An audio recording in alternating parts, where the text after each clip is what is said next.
Alright. Have a short stream today. Gotta keep myself honest. Day 3. What was the plan?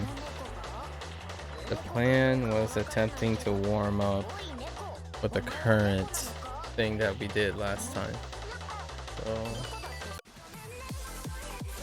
here we go. Hold up.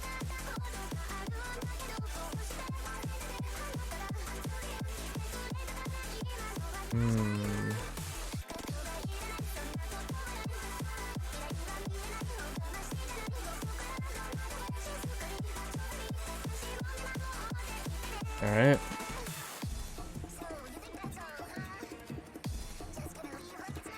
Hopefully we get some noticeable improvements.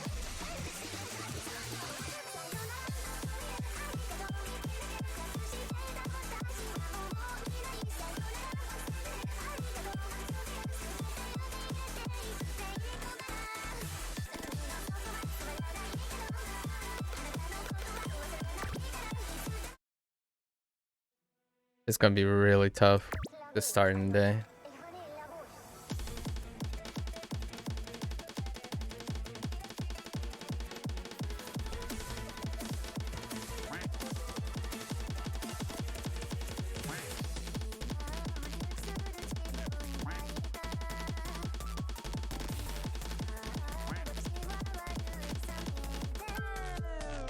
Yeah. Oh. All right.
Oh, man.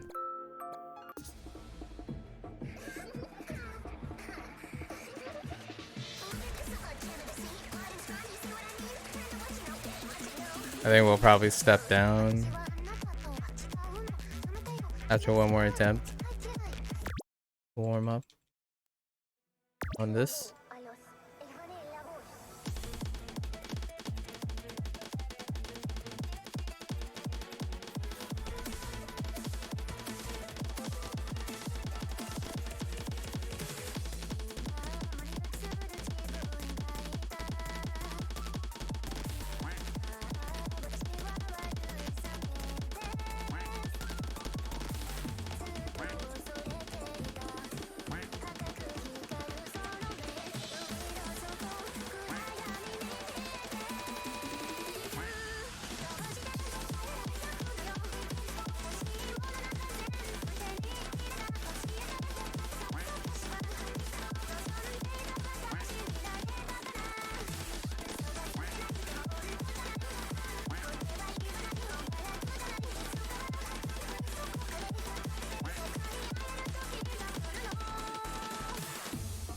Oh my god.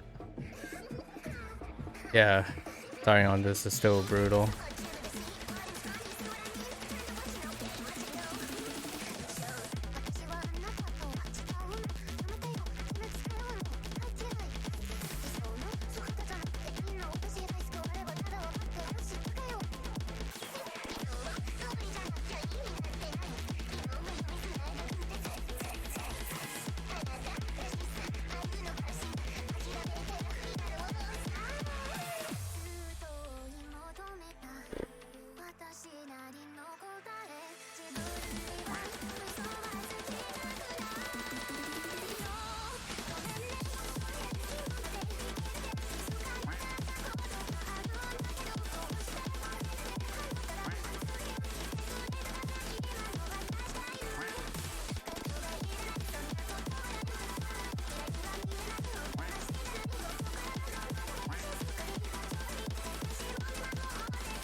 Yeah. Alright. Yeah, it's really rough to start. I wanna like hopefully normalize to 180 on warm-up. This is gonna be like another week, probably.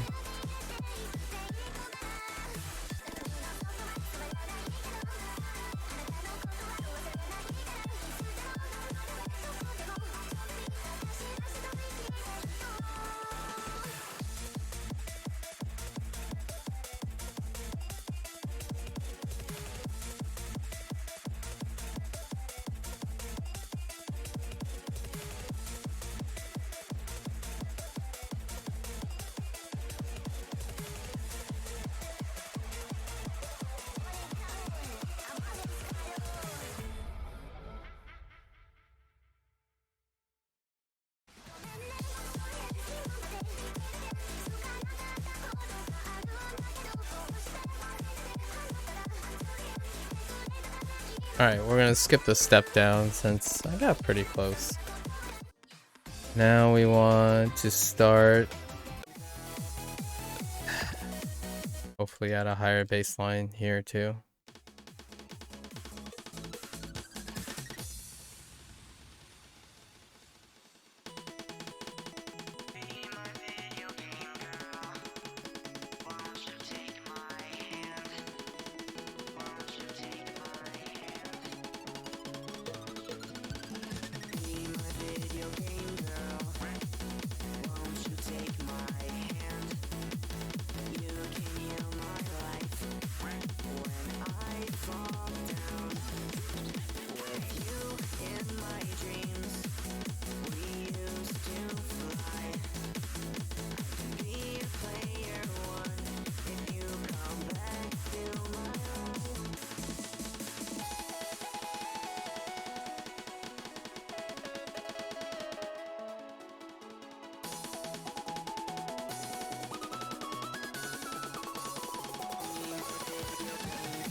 Takes about halfway, so it's okay. A little bit below where I think I would be.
Okay. Like halfway through, somewhere halfway through, it was like, okay. I started feeling the separation. And then I guess we just do this again. We'll start with 145 base next time instead of 140.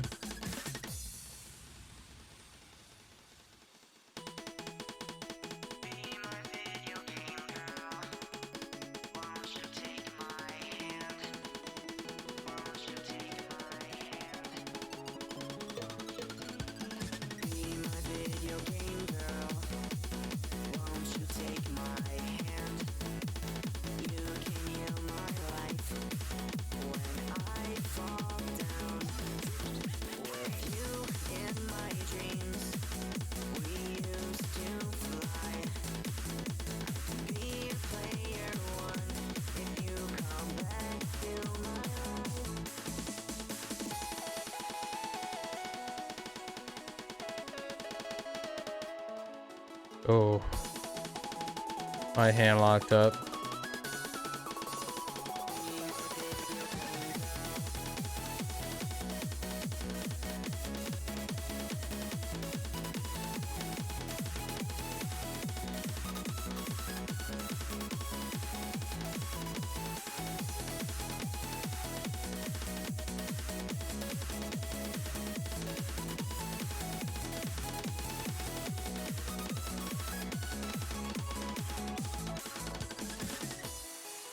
Get locked up a couple of times. Still really not warmed up, I guess.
It keeps like it keeps twitching. One of my guessing it's my middle finger, kind of twitching every 45 seconds ish. All right, so that's a good baseline warm up. All right, let's rest a little bit.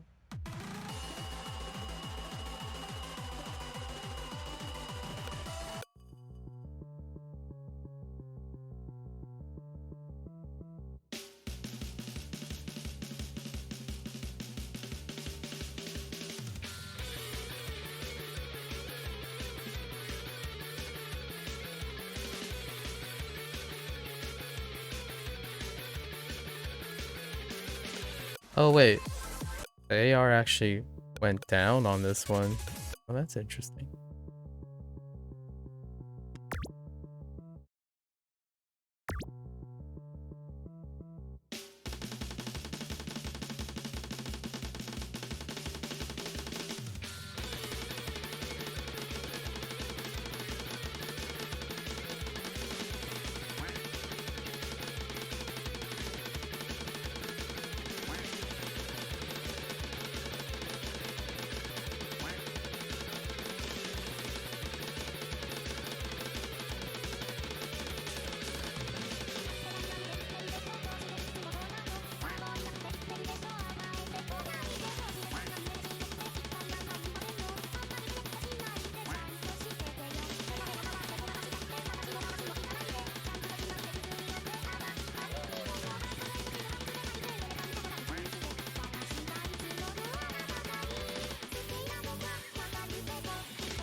Oh my freak. I'm still like really slow. I'm like systematically too slow on my triples.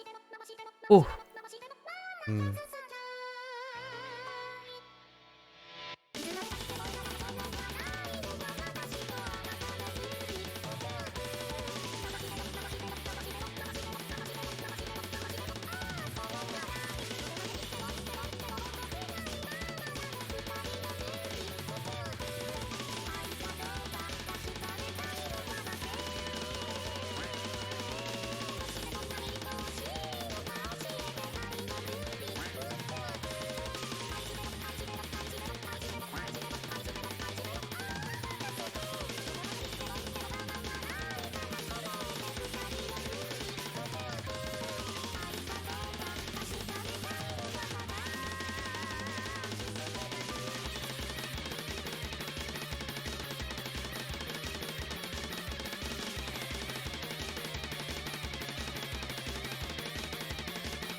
Oh man. Yikes. Alright. I didn't think I'd push 174 for 3 minutes. Still have beginner gains. No plateau yet.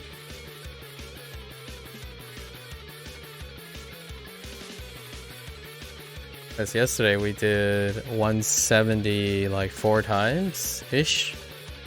So we still have room for fatigue. Might even be able to get to 180 tomorrow.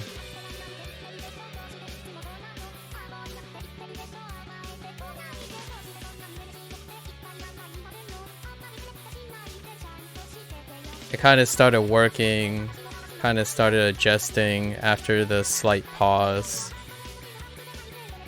I was able to adjust the speed.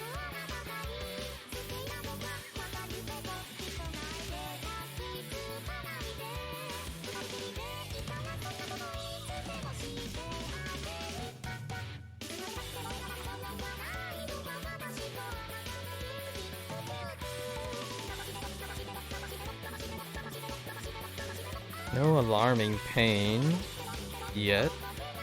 Although I woke up with a little bit of, just a little bit on the back of my left hand. But it subsided really fast.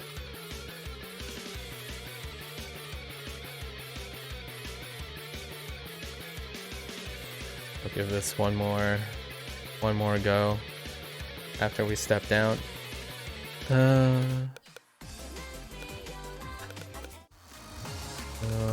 Okay. This transition is the roughest, going from sustain first to sustain.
We're being warmed up now. That's a little not very great.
Coffers. Alright. Alright. We're kind of sustained. I would be absolutely floored if I keep going up in BPM every single day. I doubt it. I think once we hit these two, this is where our limit is. And then we'll hit a plateau for like a week between these two. Oops. But for now, day 3, we stepped up again, so that's fine.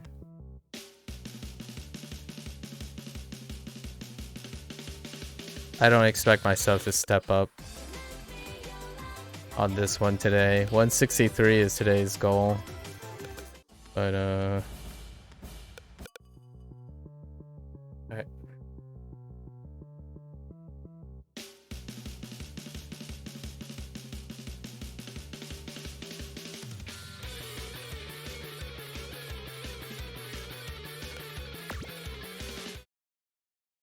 And cooldown would be anything below it.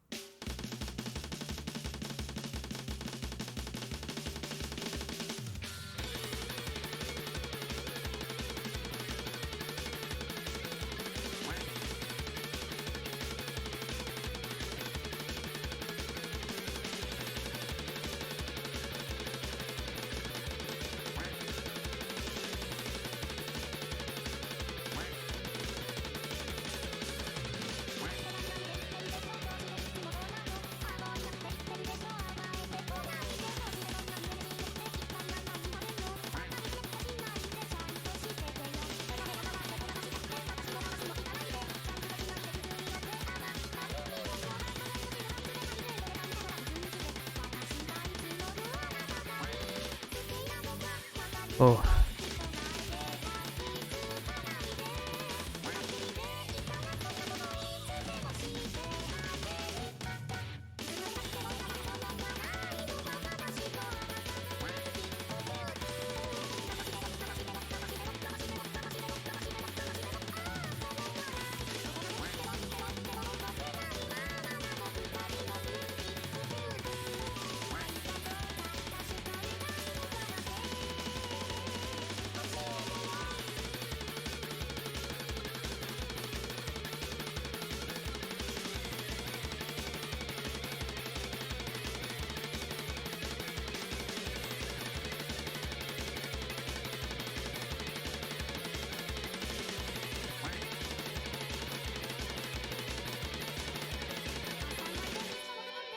Ow! You can't play the new mouth pool? I'm sorry to hear that, Coffers. I have a proposition, but give me a sec.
Oh, ow. Okay. I'll go get more water. Alright, alright.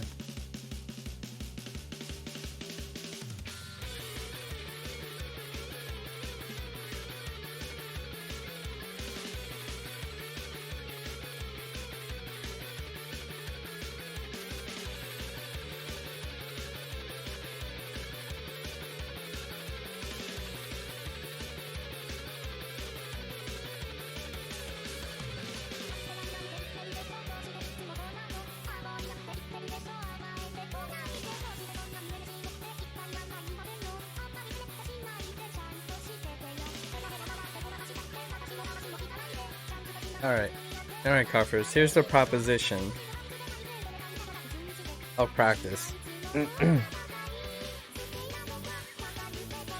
If you play through the map pool, right? If you have time, you can attempt to play through the map pool as a set. So do 3 reps of each back to back on each of the map pool.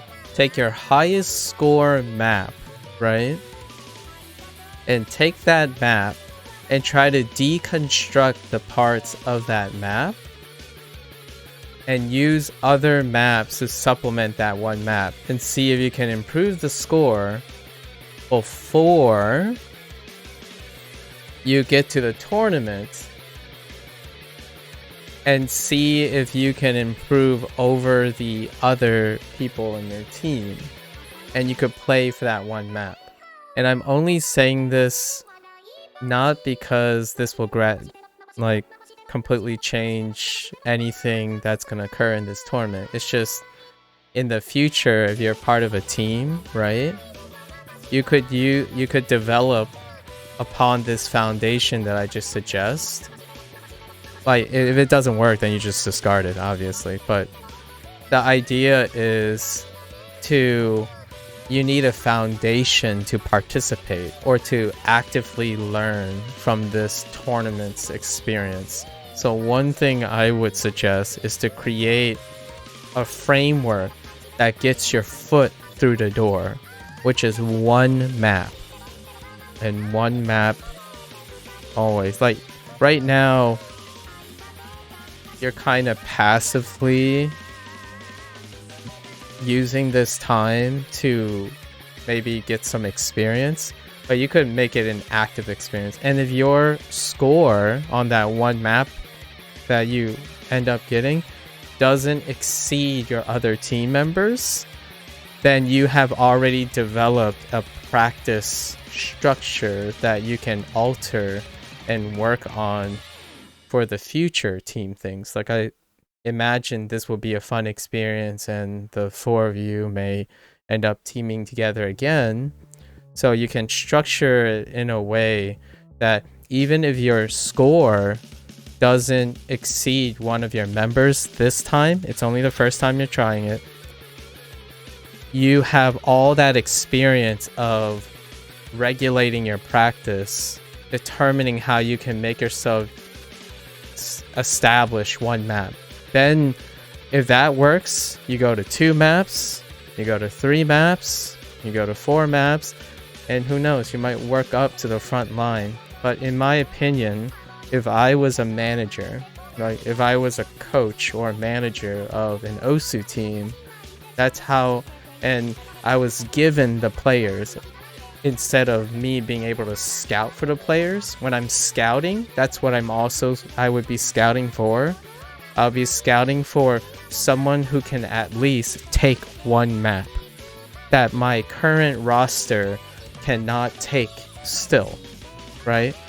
So what you do as a coach and a manager, you compartmentalize your players, assess or scout their top skill, which is, we're just going to use the score as a metric, your best score. And what you do is you build a plan and a program that you understand this player enough that you build a program around them to make them excel at that one thing. And then you make them, you expand their foundation once they establish a foundation. Obviously, when you're scouting or when you're looking at someone, you have to make sure that they're not at their glass ceiling already, like if they're capping already. Because if they are already capping, you want to refocus them to something else. So overall, when you refocus them to something else, if they come back, it might be an artificial glass ceiling. But that's my thought on the thing. And if you do this, you still can't beat any of your team members, right? By the time that tournament shows up, that's fine. You spend all the time actively practicing, actively developing your skills. It's the same way for like classwork and schoolwork. You take your worst subjects or your best subjects, it just depends on how you frame it, and you work around it, deconstruct the components you understand about it, and also make a note of all the things you can't deconstruct. And then over time, this deconstruction will give you a foothold into intuitively understanding what happens when they come together. And that works for studying too. So when you're like studying a project or an animation and you have like this huge animation project, right? First you have to deconstruct it. Which parts can I understand? Which parts I don't understand? You work them, compartmentalize, and put them back together. It's gonna look very like broken up and not cohesive and whatnot, but it is better than passively creating a mediocre thing all around and still continue to not understand what's not working for you and what is working for you. That's my proposition. Don't change your life around it. Don't like break a leg around it. Just something, it makes it fun to not be, it makes it entertaining, learning. You have commitment to it that isn't out of your control. Like it's not outside your control. You can do all this stuff, get all the experience from what I just said, and not play a single tournament map. And you will still end up taking more value away from the experience. That's what I think anyways. Like I've been on teams where everyone on the team is just playing better than me, like all around metrics. But I have to use that time to learn either from them. A lot of times I joined teams when I was competing as a younger person, right? I use the other players and the other models. You take your advantage by observing them and observing them and learning from what they're doing. One of the biggest aspects of being part of a team is that while you focus on what you can offer to the team has a lot to offer from you. To you. if you're the weakest link in a team, that means you have the highest opportunity to grow from your team members. So I know that in Osu it's a little different, but when you're on like a team that has to work together for more than just one tournament, right? You could think of it as, if you plan on working together in the future, I mean, you and Sun are probably going to play again together at some point. So what you're working on is you're working on observing what they do, what they're going to do, and then you try out whatever they're doing. Because if you truly believe you're the weakest link, it means you have something that you're lacking something that all your team members have. So you have free access and time to observe what your teammates do. It's kind of like having a mentor, right? Like when you're playing in the JV team and then there's the varsity team. But because you finally got into the JV team, you would interact with better JV players and possibly the varsity players, and you're supposed to take that time, in my opinion, to just basically steal their time to benefit yourself, right? That's the idea of team play. And I know it sounds like it's all on you, but generally speaking, it works the other way around too. Like if you're thinking this way and your team members are thinking this way, then your team members are more likely going to aid you as well, knowing what it's like to be like the weakest in a team. Because most of the time, at some time in someone's life, they're going to be the weakest in a team, or unless you are one of those people who don't believe you can grow from people who are better than you, then you could always put yourself at an advantage. But I can probably statistically guarantee you that the people who always put themselves in a favorable position in a team, they don't grow. They cap themselves. Because if you're always the best in the team, you don't move up. You're just capped. You don't see what's better than you.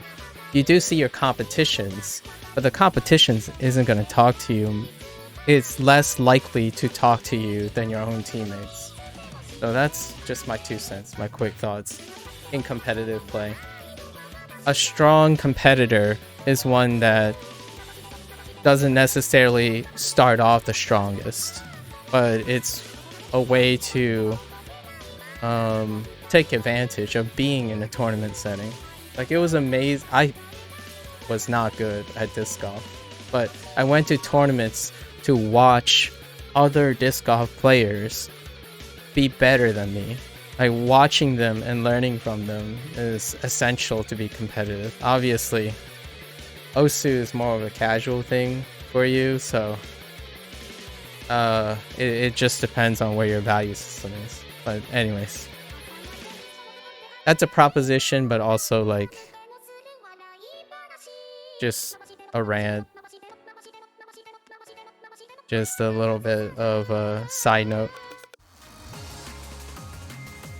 The more you make work for yourself, in my opinion, this works for most humans, the more work you make for yourself with an objective in mind, in later down the road, you'll find that that value comes back to you. Like, instead of feeling like you didn't learn anything, you want to maximize your participation in something, even if you're not actually, like, literally participating in it. Like warming the bench. I think a lot of times when people think of bench warmers, they think about people that don't do anything. Like, people on the bench, like a football team has subs, right? Alternates. A volleyball team has alternates. Those people that are sitting there, they don't like not practice. They don't not do everything the team does. They do. The only thing they're not doing is playing in the game, the actual game. But that actual game represents like 5% of what the those players actually do. 95% of the time, they're practicing, they're studying their better players, and they're trying to exceed their better players. If they don't, they'll still improving. Like, if someone is always warming the bench, right, year after year, they're still on the team. So that means if everyone around them and their team improves, that means they improve too. It's just all their teammates improved faster or in the same speed as the bench warmers. But it didn't mean the people on the bench got weaker or they're always weak. They probably improved. It's just their other team members also improved too. So you can go through like 4 years of warming the bench, but you as a player, once you leave that team, your baseline is relative to your other teammates, not your competition. So when you're sitting on the bench, you could still be better than your competition. Until you're in the game, you won't know, but you're always relative to your teammates.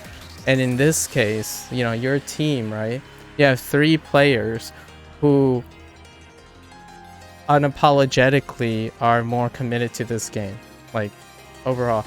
And then like up to this point, it's not to say consistently one is more committed, but you know, you're in a team full of people who strive to improve a lot, like habitually. So what you're trying to gain from that is a motivation and learning experience. That's how I would see it. It's not a bad thing or a bad feeling, or I don't associate with a bad feeling. It's more of a privilege, in my opinion. I know like a lot of people say, oh, getting carried means you don't have to do any work. I don't know about you or people who play Osu, but OWC, the winning team, is one that had carry and support. A team still works as a team. There's no like, yeah, they keep talking about hard carries and stuff, and this game is predominantly, that's why combo gaming is not my jam. I don't think combo gaming should be a thing. Hard carries is great, but if you're playing in a team setting, the team scoring system should favor a team setting. Otherwise, if you're talking about carrying, it's more like 1v1 tournaments and whatnot, because then that carry potential defeats the idea of a team. But in this OWC, you still need supporting combos. So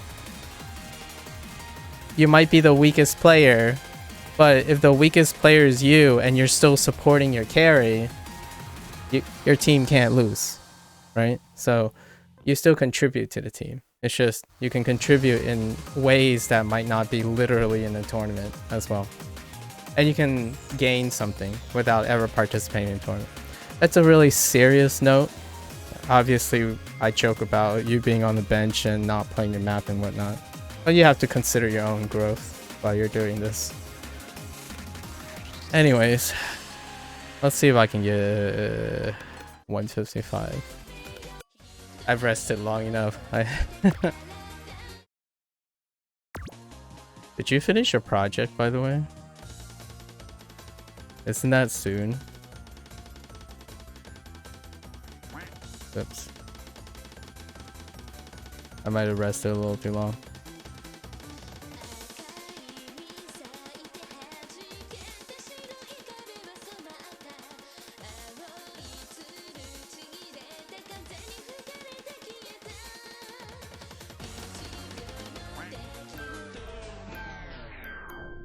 You're not even close?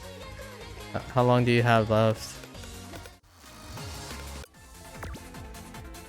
Oh, I might have waited a little too long.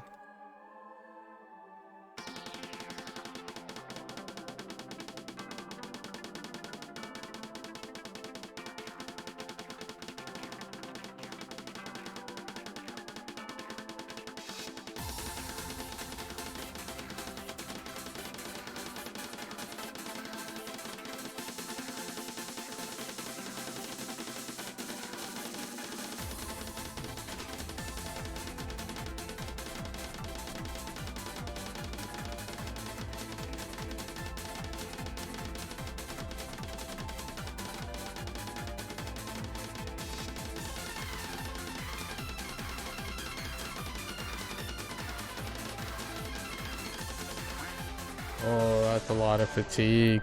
Ooh wee.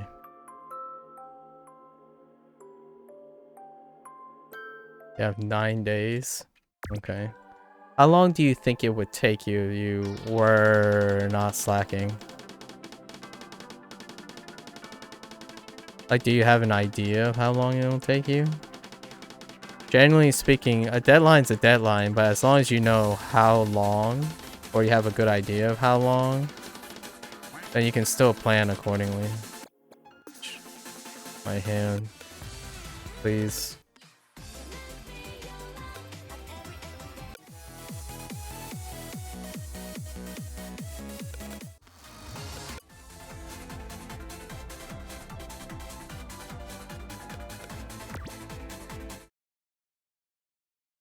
I used to do this thing where I'm technically procrastinating, but I spend a lot of time estimating and compartmentalizing how long things take. So it doesn't matter when the timeline is, a deadline is, I know pretty well how long it'll take eventually. So I always set it near the deadline intentionally.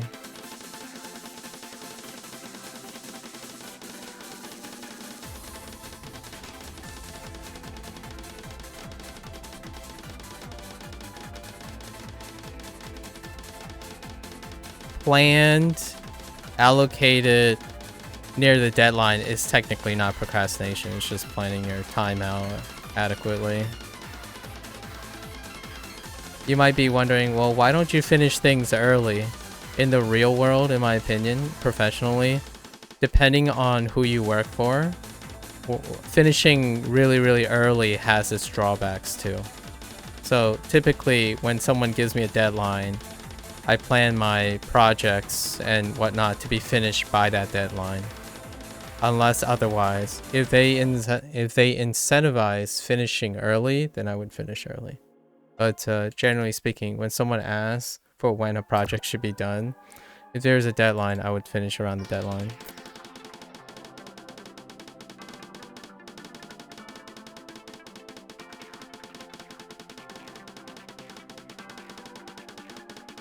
That's just my approach though. It's not for everyone. But practicing how you manage yourself, how you manage your time, goes hand in hand with knowing how long it takes you to finish something. The more you practice that, the more you're able to manage your time adequately. It's another dimension of management, in my opinion.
Think I'm home again. Get in between done within 2. I could get an in between done within. Okay, I have 1 in between done for the owner. Oh, okay, okay. As long as you keep, in my opinion, one of the things you do when you're doing this stuff, you can try to like start recording down or writing down, noticing how long you take to do certain things. And when you keep practicing that, you'll kind of get an idea of when things are done, how much time you really need. In the beginning, I'm going to say that the majority of people, maybe like 80% of people, will underestimate how much time they take. So it will generally, for a while, when you start doing this, you'll constantly think you'll take less time than you really need, and then you end up late, right? So in my opinion, in the mindset, when you say 2 or so hours, remind yourself it's going to be more like 4 to 6 hours. Like, try to double that just to be safe. But once you keep doing this, like over and over again, you'll get better and better awareness of idea of how much time you take. So I would probably add like an hour, like add 33%, and then bring that out and look at your 9 days, right? Your 9 days. And then you have to set, it's like, when is the latest amount of time you can start and finish by the deadline? That's a practice that I did myself.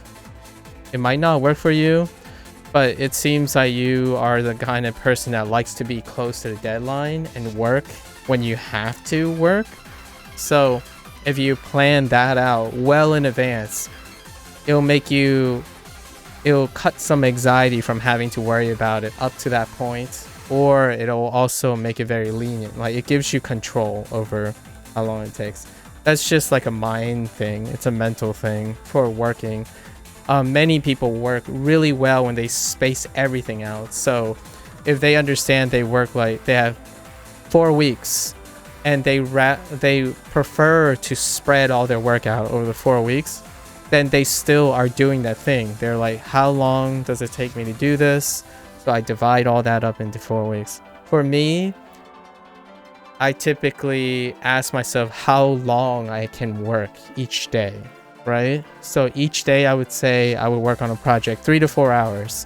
So how much can I get done in 3 or 4 hours? And then what's the deadline? So how many 3 or 4 hour days I have available until the deadline? And you do those things. Like, on that day, you've already marked it, you're going to get that much work done. And that's project planning. And that will, once you practice it long enough, like, it'll become second nature, and it'll feel really easy. Things will get done very rapidly. Like for me right now, for Osu, for example, every day, at least 1 hour, I have everything planned out, what I'm going to do, and by 30 days, that's the deadline, I have a minimal goal to reach and a relatively optimistic goal to reach. So I know I will probably reach the minimum goal, but there's also like a recommended goal that I would do, and it's a 30-day period. So that's kind of what I'm talking about. So if you structure yourself, write notes, look at bring up a calendar, it helps a lot. Just saying, to keep one on track. Generally speaking. I mean, it might not work for everyone though. Most people, what I'm describing.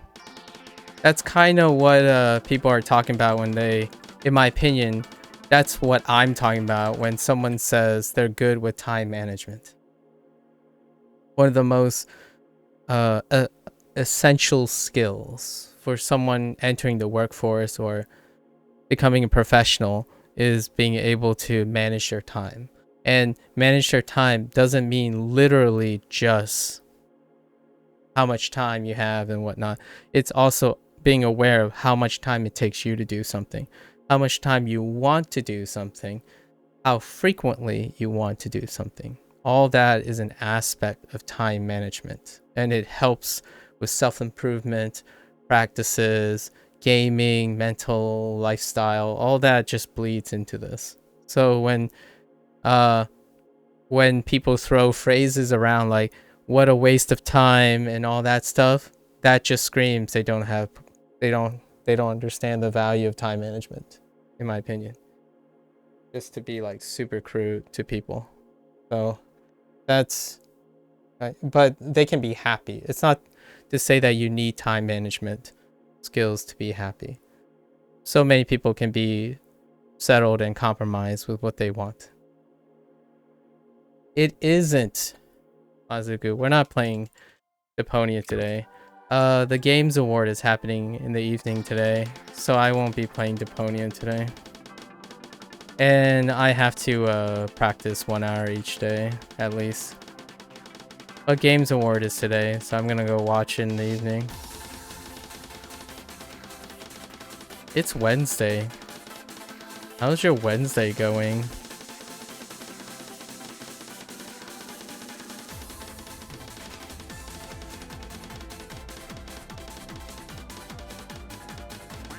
I should focus on practicing right now, though. So we'll try to focus. More rant later.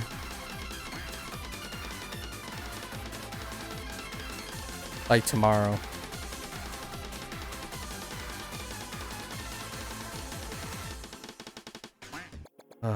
So much fatigue. It's getting close to an hour though. There is pointing and clicking. Oh yeah, that's fair. Well, there's... Yeah. It could be pointing and clicking. But now we're thinking more like dragging and tapping. Alright. Let's see if we can get this. We got 2 in. Oh, we can go for a third though. Let's go for a third. You want to watch the awards together? Yeah, sure. Yeah, let's watch the award together. I mean, most of... It's FromSoft's year to lose. It's going to be a disappointing games award, in my opinion, but... We want that Steam Deck. I want someone to win. I want someone that I know to win that Steam Deck. Or like, one of those Steam Decks. So... I hope someone's lucky. You can only win one, by the way, so...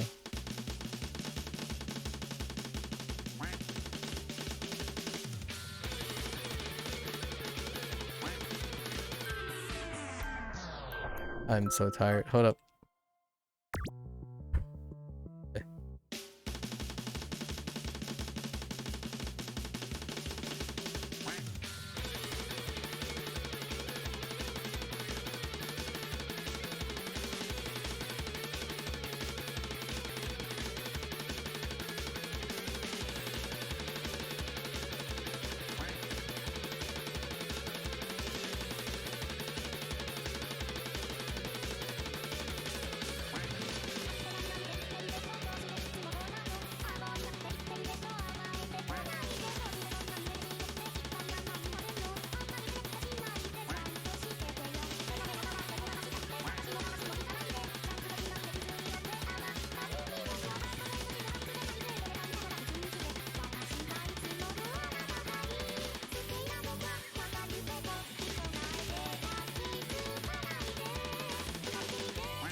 Ow. This is where I can adjust for the timing. Now that I... Okay.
Ugh. But yeah, it's time to get irrationally upset at a popularity contest game. I'll be watching it too, though. I'll be fine. Time to get. Oh, okay. I'll be fine if either Victoria 3, Victoria, and okay. Fair enough. Get upset. Yeah. I usually confront it with a disappointment. Alright, so we got our sets in. We got our sets in today. 3 sets. If tomorrow we get 3 sets of this, I'm already floored. We're already ahead of our... I didn't think... I set myself up for a week and a half. The halfway point would be being able to 3-set this. 3-set one of these two. If I can 3-set both of these, I'm already... What? Today's day 3. So I would be 12 days ahead. That's super optimistic. That's... unless I'm really, really underestimating myself, which... It can happen. I set my minimum goals very, very pessimistically. My realistic goal by the end of a month would be here, probably. Just super realistic and slightly optimistic goal would be here. It's only 2 minutes and 34 seconds. I can probably do this in a month if I keep up my daily. But it's gonna be a while, so it's only day 3.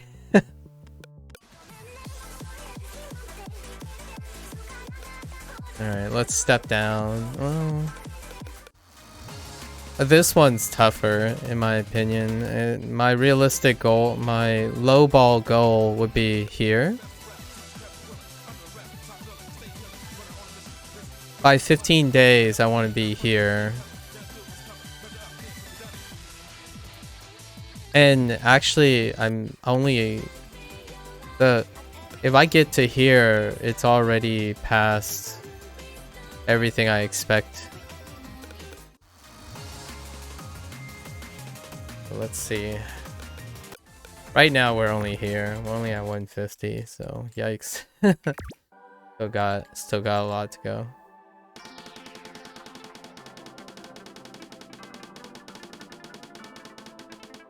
Oh, my hands are so fatigued. It's a good fatigue though. It means I'm reaching to the point of failure, which is what I want to do.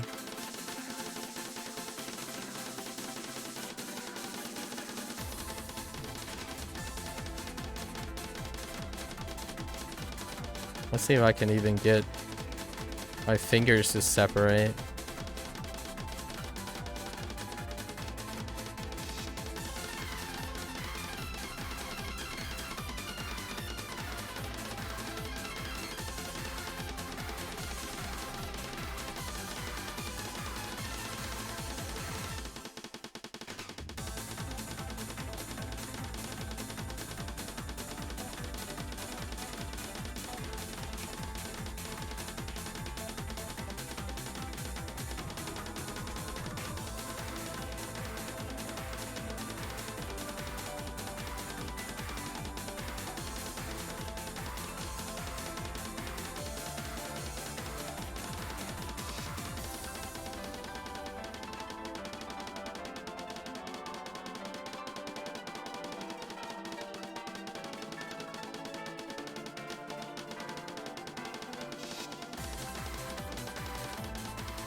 There are some points where my fingers separated still, even high fatigue. My hot take, my like not hot take, underdog win Mazuku that would vindicate the Games Award is if Sonic Frontier takes the fan vote from Elden Ring. and it was kind of looking like that for a while. Personally, I think Sega would, in my opinion, Sega is the company of the year. In my opinion, like last year, hands down. The last couple of years, hands down, it was Capcom. But I think Sega deserves a W, in my opinion. If I were to like weigh in all the risk that certain companies took, like major established companies and developers, I think Sega took the biggest risk this year. And they, at least Sonic Frontier gets the fan vote. I think Sonic Frontier got so much. Sonic Frontier, that game exploded in viralness, popularity, and took in and endured all the ridicule, criticism, and stuff, and actually became like the underdog, the beaten underdog that uh went against all the naysayers and came out on top. Elden Ring was, FromSoft's gonna get their game of the year and whatnot and all those. That's great. They're established. They have a winning reputation. But like my rant earlier, they're at the top. They're still doing what they're doing at the top. They're still iterating on things that they already know. The Sonic team didn't. Sega in general didn't this year. So they're still putting out the games that are less popular and people don't really play it, but they still really like to see it, like the Yakuza stuff, the Yakuza spin-offs, like at least I think they own. Yeah, I'm pretty sure Sega owns those. So Sega is the company, in my opinion. I think they have the fan votes locked in my opinion, for this year. So seeing a company like that still taking risks, creating niche games and all that stuff, that's fantastic. More of that, in my opinion. If Elden Ring, I'm gonna hot take, if FromSoft makes a game way out of the box and they get ridiculed for it, I'm probably gonna be the minority person that ends up really liking their attempt to diversify, as opposed to constantly being like, it's kind of like watching the Academy Awards where you can kind of, if you go through the checklist of requirements that land you in the Academy Awards for movies and stuff, you can make a movie for the Academy Awards. And in my opinion, I understand that FromSoft just happened. It's not like their company is saying, oh, we can make this to get the accolades, but it is a coincidence that it lines up. And to me, a fantastic developer like that, that's so consistent, could also afford to diversify. And I would love to see their future games, not just another iteration of it. But it's a very Japanese development thing where they iterate and continue to refine on things. They don't magically just like, they won't suddenly come up with a driving simulator or something all of a sudden. Um, Try to expand on a strong foundation. I totally admire that. That's like my forte. But as a consumer of video games, Elden Ring is an iteration. It's like Cyberpunk didn't get accolades because it just transitioned into a new thing, right? Like just a bigger thing. But FromSoft does. That's it's either way, I would hold the same criticisms for both. It's just an expansion of, it's an iteration of something. But to me, Cyberpunk took more risks and they had to endure it. FromSoft doesn't. Not this time, at least. Maybe next time. And I'll be there to maybe not hold the pitchfork. I would probably won't join the riot if they took risks. But ultimately, I'm trivializing something that I'm not in the field of, but I'm sure they thought it was really risky. I'm not saying they should feel like they didn't take risks. To me, my evaluation of it, personally, it doesn't seem risky to me. But they could have seen it to be very risky. So I respect whatever they decide to do. And with Elden Ring, But the whole like publicity of incorporating a westernized writer, George R. R. Martin and whatnot, that's like HBO announcing the House of Dragons. It's okay. Like for me as a consumer, it's not risky. Game of the Years is about risks, debuts, viralness. In my opinion, it's not. Like I don't favor a Game of the Year that peaks refinement and an iteration on something that has a precedence already. In my opinion, I'm more like the artsy dude, the dude that's like, oh, this game is so edgy, nominated Game of the Year. Heck, Scorn, edgy as heck, nominated Game of the Year. Not so many people like this game because they like the same things, and they love it so much they keep wanting the same thing. Game of the Year. Like, nah, I'm not in that group. It's not for me. So, but Game Awards is about promoting games, making money, raising hype, popularity and stuff. So it makes sense. No shade on Games Awards. Like the Game of the Year in Games Award reflect what the Game Award is about. It's about popularity. It's about viralness, reach, influence. So you want your nominees to represent and reflect what that award is about.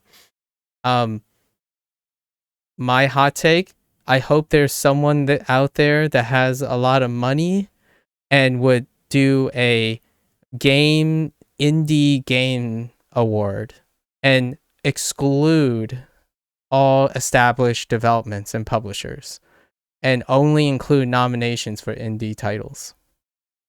Self-published indie titles are the only ones that can qualify for an indie game award. That would be pretty sweet.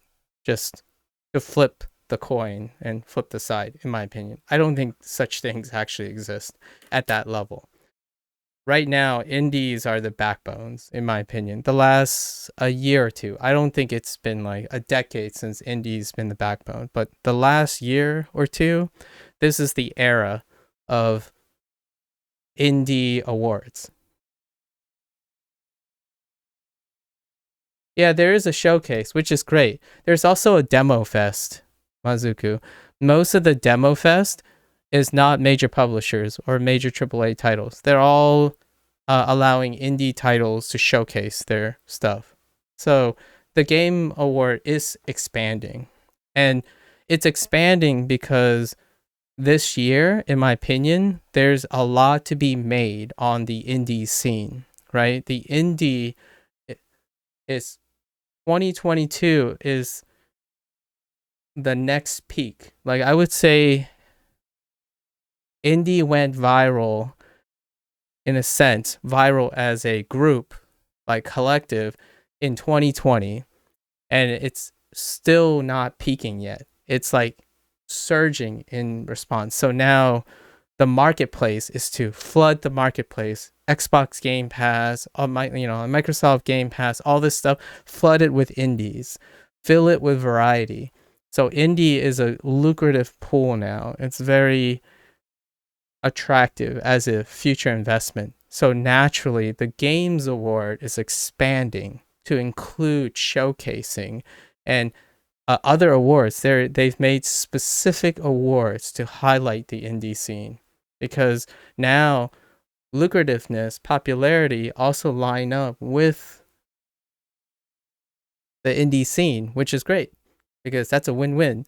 Indies get more visibility and discoverability, and it still makes money. So kudos. And I like to think like 2023 going into maybe the next 2 years, I'm gonna be the pleb sheep fandom, like popularity person when indie titles and trends become more popular or something. I don't know. Who knows?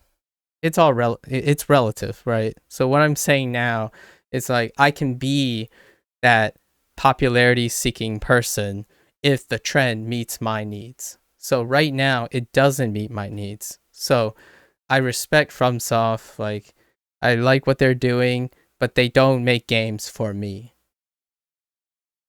You know? Like they don't make games for me. But I have no reason to doubt their competence, their quality, and the millions of people they are satisfying. It's just they don't make games for me. I will play their games, but it just doesn't hit that spark. It's not. I'm not gonna say, oh, go to Metacritic and put a 1 out of 10 for all the critiques that I mentioned. Those are all subjective critiques. They don't filter into a review. That's in contrast to the massive people who prefer to review bomb based on emotions. No, like Elden Ring is a great game.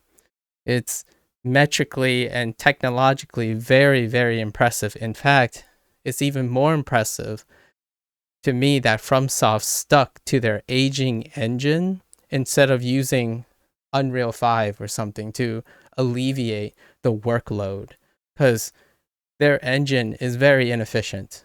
But they've made so many assets in their engine that Elden Ring might be the last hurrah. I would be very, very impressed and shocked if they're able to overcome their aging engine and their next title is going to be in their aging graphic engine, because that is a lot of man hours, like extra man hours when technology could compensate for it and then unlock their potential for designing. But it also upfront is a huge cost because you have to pay royalties unless they're making a new engine themselves, which is a huge upfront cost as well. Just DM Jeff, whoever runs the war with a huge lump. Yeah. I mean, it's not a bad or a good thing, right? Because that money goes into making more game awards, and game awards increases the visibility of games, and those game developers get notoriety and money in return. It's an investment forward type of model. So it's good. I mean, a lot of times when people say, oh, just bribe the hosts and whatnot, it's like, it's not really a bribe. It's just, in my opinion, that's how you have to visualize industry.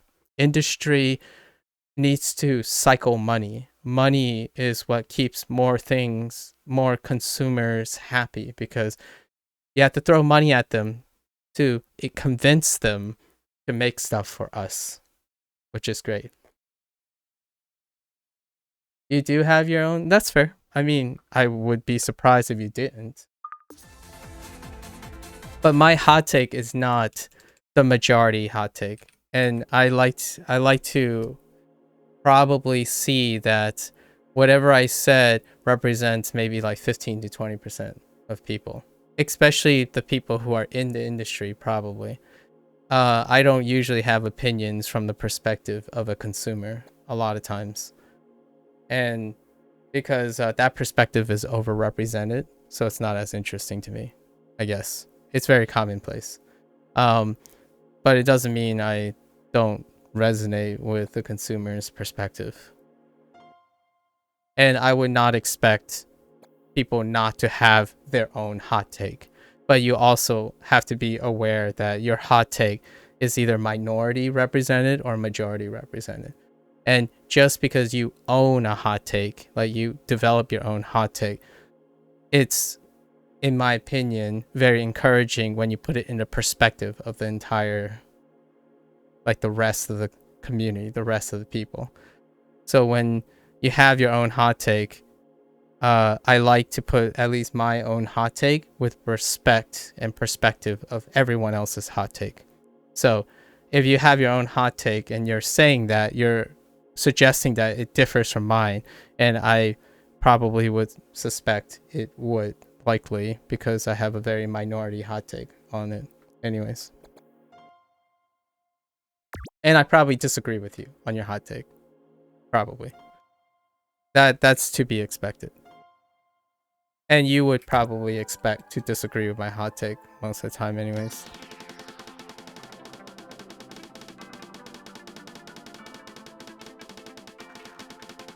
I don't think fundamentally the majority of people understand how money works, in my opinion. But because they don't understand, they're happier that way.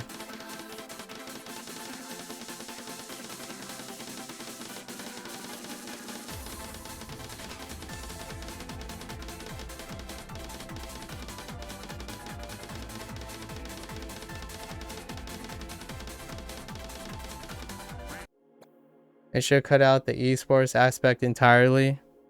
Alright. It feels copy and paste over the years. Alright.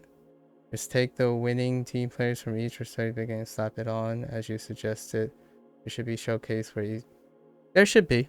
Yeah. But I'm a little confused. You say it should be cut out because it feels copy and paste. Do you watch esports? And just taking winning team players from each respective game.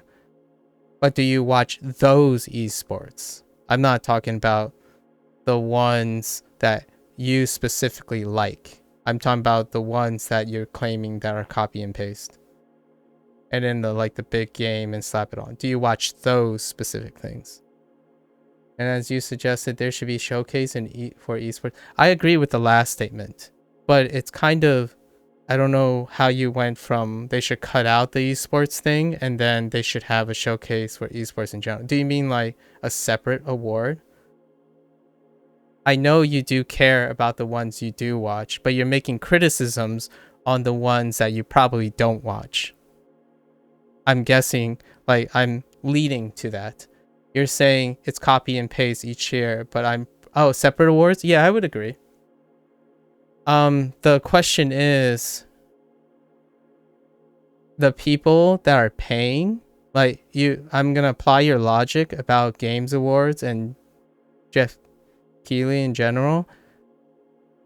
Do you think the esports organizations want to make their own award, or they are tacking on to an award show that already has great availability? I personally think that the esports organization aren't for that idea.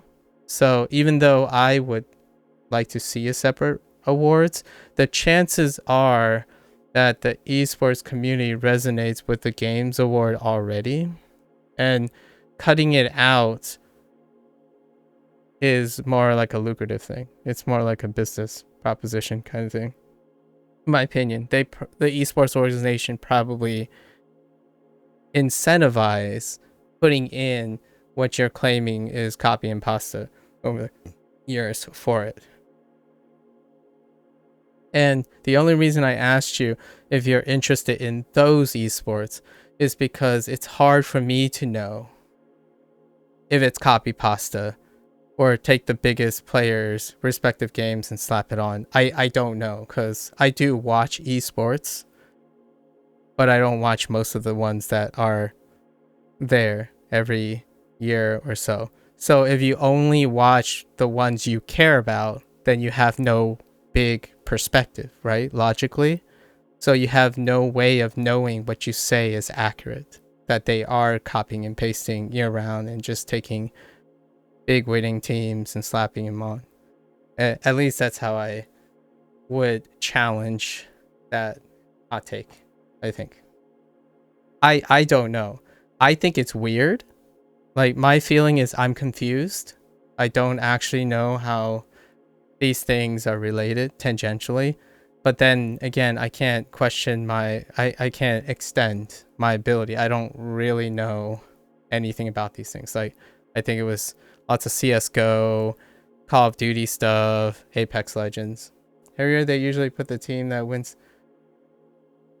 Yeah, but you don't know if, as someone who doesn't participate or watch that, you don't actually know if it feels like copy and pasta, right? Like, how do you know statistically that the teams that won the biggest competitive tournaments aren't actually also the team that are relevant in an awards?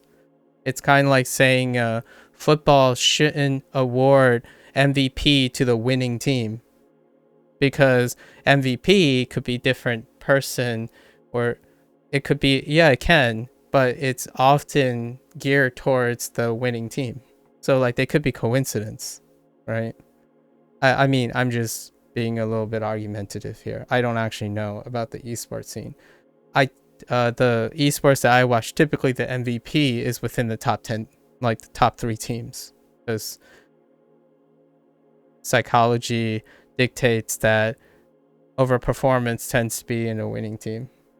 And then the winning team tends to get the most hype, right?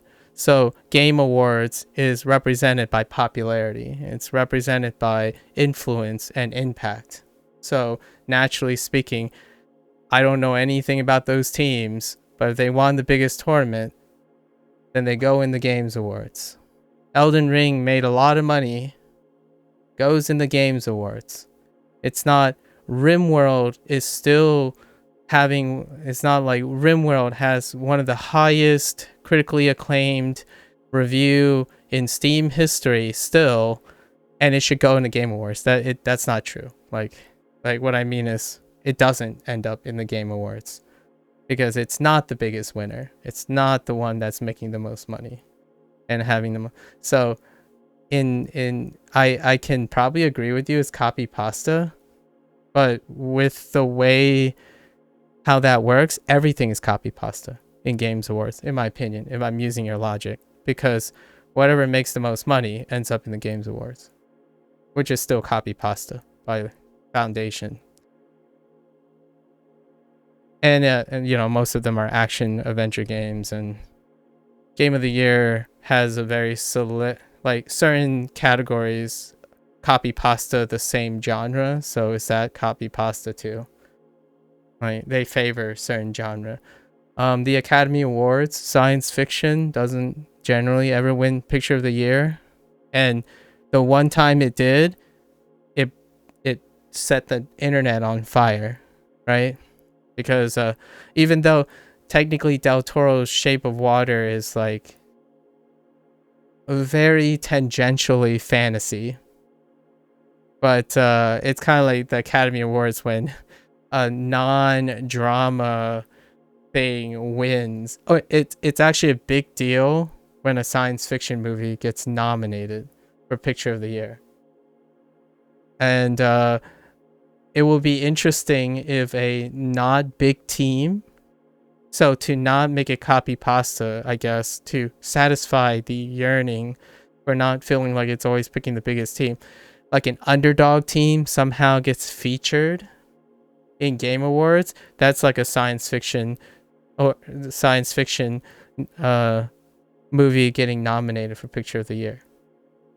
Yeah, I agree. It probably feels like copy pasta, but when there's an esports award, right, a separate esports award, it's gonna feel like entirely copy pasta, like logically speaking. But it's gonna feel novel still because there wasn't one before. But now, like my indie show award that I was saying, if it's copy pasta, always taking the biggest thing, well, when the indie game awards, the most popular indie games are going to be the ones copy pasta onto that award, right? Because if you take unpopular things, I don't know how long those shows are going to keep going. You could be a rich millionaire. Like, bear with me, hot take. There's a billionaire hipster, like a super billionaire hipster that loves unpopular things, like absolutely love unpopular things and love losing teams, and they decide to start a Game Awards or like an award, and they start the award knowing they're going to lose money to run that award. All the power to them. You bet your butt I'll be watching that. I'll be watching that show. But it's going to take someone willing to make an award to lose money in order for that to happen. Pragmatically speaking. Do I wish that was the case, or like don't want to? I kind of want to be wrong. Like if someone starts a game that celebrates all the losing teams or all the little guys and they make a lot of money off of it, doesn't that make them big guys? then? Like the little guys will turn out to end up being the big guys. Like whoever is in the awards will be viewed as the viral stuff. Like they will be the biggest stuff, right? So if the teams that didn't win the tournaments are showcased in game awards, then they're the copy pasta. They're the ones that are getting all the publicity and hype. So I think I totally empathize with how you feel, because generally speaking, if a game awards isn't copy pasta, I'd be a little worried. It just means the game award is inconsistent. It has inconsistent metrics. It has inconsistent ways of evaluating teams. So like, you know what the awards are measuring, but if it's always different, then that award will be just mixed bags. It will just feel awful most of the time, or inconsistent. So I don't know those esports teams always win. Now I know, I guess, because I didn't look up any of those teams. So I don't know if they're the ones that always win the biggest. But at least you know when you go to games awards, they are the ones that win. They are the winners.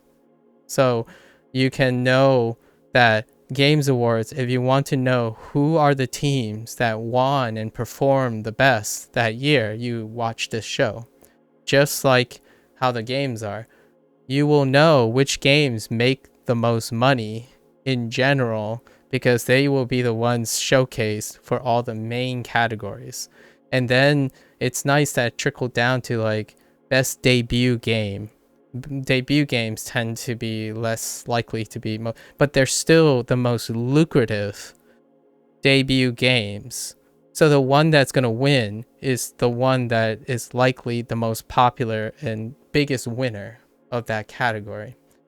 So it's kind of, I don't know where I'm going with this, but I feel that I can relate to your feelings. And at the same time, my pragmatic mind says it should be copy pasta. Logic dictates it has to be copy pasta, because the metrics have to stay the same. If the metrics differ each year, then it's no longer an award show. It's a for-profit advertisement show, right? It's a show that whoever pays or forks over the most money to get transparent, it's an ad show then. And at first the Game Awards were kind of an ad show. Now it's kind of like both. Like it's turned into like the new E3, right? So you still have your ads and stuff, but at least the awards are consistent. At least that's my counter argument. But yes, I do feel like it's copy pasta. Absolutely. No arguments there. Not in a bad or a good way. It was. The Game Awards is a ad segment, I would say. But the awards themselves are very much consistently copy pasta. Like, I'm not saying that I'm disappointed in a sense that I'm angry or hating that the Game Awards is going to play out the way I expect it to. In fact, the way it plays out reassures me that the Game Awards is consistent and know exactly how they're evaluating games. If today the game, like what I want in the Game Awards is it's terrible pragmatically, in my opinion, to personally as a opponent to myself, what I want to see win Game Awards would break pragmatically what a Game Award is, because it would mean that any game could win Game of the Year. Any game could do this. Anything could be an upset. That sounds like a roguelike game. That's fair. Roguelike games are cool. I love roguelike games. However, in a Game Awards, it has to be consistent because it's an award. It has a metric. And that makes feeling like it's the same every year. It's like, oh, it's another FromSoft game. You know, it's another FromSoft games that's gonna win Game of the Year. Oh no, it's another Naughty Dog game that's gonna win because it's consistent. If MVP is an award, if MVP is inconsistent, then the MVP award would be worthless. It would mean less because it's inconsistent. It's not copy pasta. It's not measuring the same thing.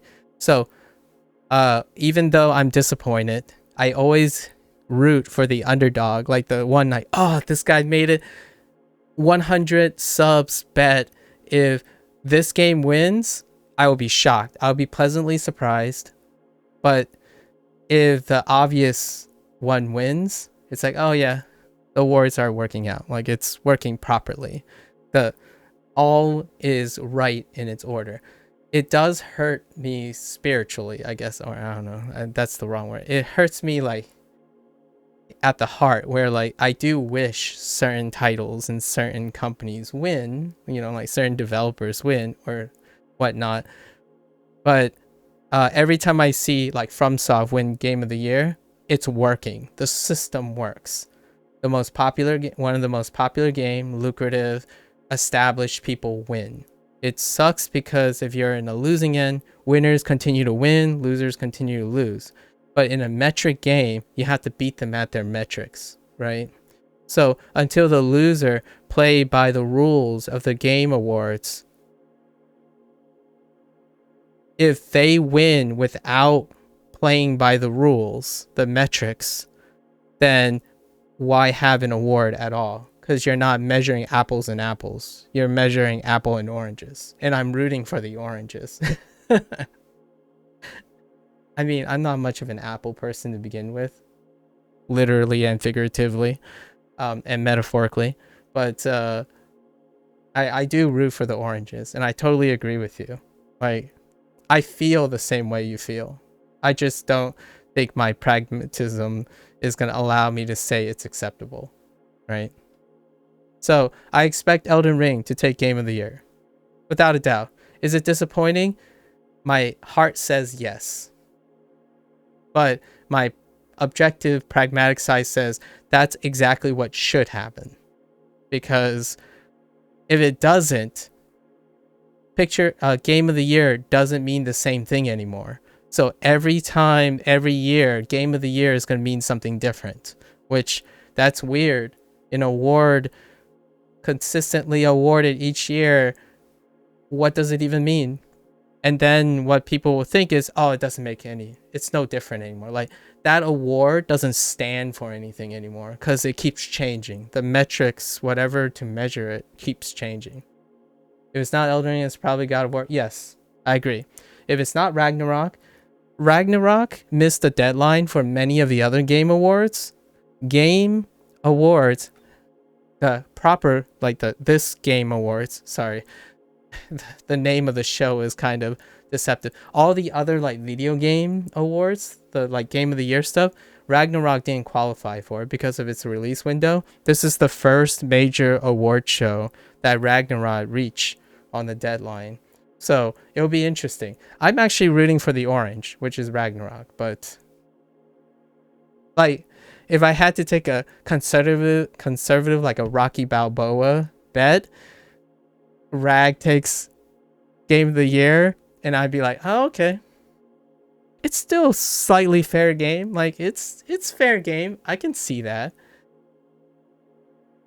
Why the third option, Horizon? Yeah, if Horizon gets it, 1 to 1,000 odds. 1 to 10 odds on Rag, 1 to 1,000 odds on Horizon. If Horizon takes it, I would start questioning. So, you know, your suspicion in your thread in your head would question, wait a minute.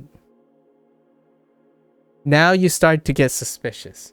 You start to think, how could that possibly be? Like, how did Horizon win? Did Sony pay off the Game Awards? See, you start rattling this stuff, right? Because it's consistent. The award is consistent. So we like to think that isn't just anyone being able to affect the awards, right? So naturally, I want Rag to win emotionally, but Elden Ring, if it wins, it means the award is consistent. Because who is more likely to pay off Jeff? If we were thinking about it, if they were trying to manipulate the awards, right? Who's like Sony or FromSoft as a dev? It's probably Horizon. So, uh, we'll let it play. I like watching awards. I kid you not. The idea about awards is things that prop up the status quo is the most consistent thing in our society. Like, so the status quo is the consistency. I welcome all the changes and whatnot, but status quo forms the core in which where we build upon and change. So there are some core aspects of Game Awards. And the Game Awards is one of the core in the industry now. Sony doesn't own part of FromSoft. You mean Sony owns IP that FromSoft developed before? So FromSoft, like, no one owns FromSoft. So FromSoft is a free agent. They can associate and take deals from anyone. They're not a like main house. Whoa. That I mean that so do like a billion other companies. And Sony themselves is owned by a lot of people too. So by that transitive property, I don't see what the relevance of that is. Sony still owns FromSoft, so that also furthers my perspective that Sony is more likely to pay off a Horizon win than FromSoft. It won't hurt FromSoft to lose Game of the Year to Horizon, because Horizon would still be a lucrative gain for Sony. Like, if they pay to compete in their own products. Double competing is right. But FromSoft's Elden Ring isn't a published Sony IP. So you can still compete with your own, you can compete with former products because the IP isn't Sony's IP. At least if I'm correct, Elden Ring is not a Sony IP. It might be a Sony IP now that I think about it. I'll have to double check on that. I wasn't under the impression that Elden Ring was a Sony IP, so it wouldn't be competing with it. So even if it decided to push Guerrilla Games to win the Game Awards with like a bribe or something, I don't. We're talking about bribing now, so that's not the case. But still, it's his show. It is Jeff Keighley's, I don't know, thing. I'm happy for the Game Awards because E3 doesn't, it's like what? E3 is not around anymore. They might come back. It is a possibility that E3 might come back, but Game Awards is the closest thing to E3, next to Tokyo Game Show, State of Play, Nintendo Direct, whatever Microsoft calls their thing now, the Xbox Experience. I don't know, whatever. They change it to, no, it's still Game Awards by default. Game Awards pull in like, it's not a contest yet, but the Summer Awards are great as well. I'm glad they have two things now, like the Summer Awards and the end of the game and end of the year awards. But the time slot that the Game Awards has makes it like the event still. But E3 used to be the Summer Awards. I think you mean like E3 being replaced by the Summer Awards. Yeah, kind of. They're not the same organization, unfortunately, but it's great. I think it's great. More stuff. I like watching what people care about. So that's, I know you might not feel the same way, but I absolutely love watching what people care about. It's just, it's fun. It's informative and fun for me. Like, I can talk about this for days because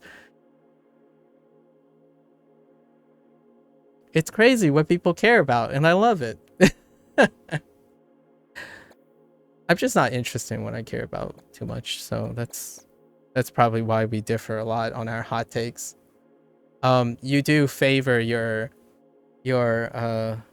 perspective, which I think it's healthier in my opinion. Like the majority of people would probably agree with you about favoring one's perspective. I just don't think my perspective is very interesting anymore because my pragmatic side tends to make it very, very boring. Like, oh yeah, money. What is it? Money. Popularity. Money. Metrics. More. That's, you know, it's not... This is outrageous. Where's, what game would I really want to win today? This year, but it's not mentioned.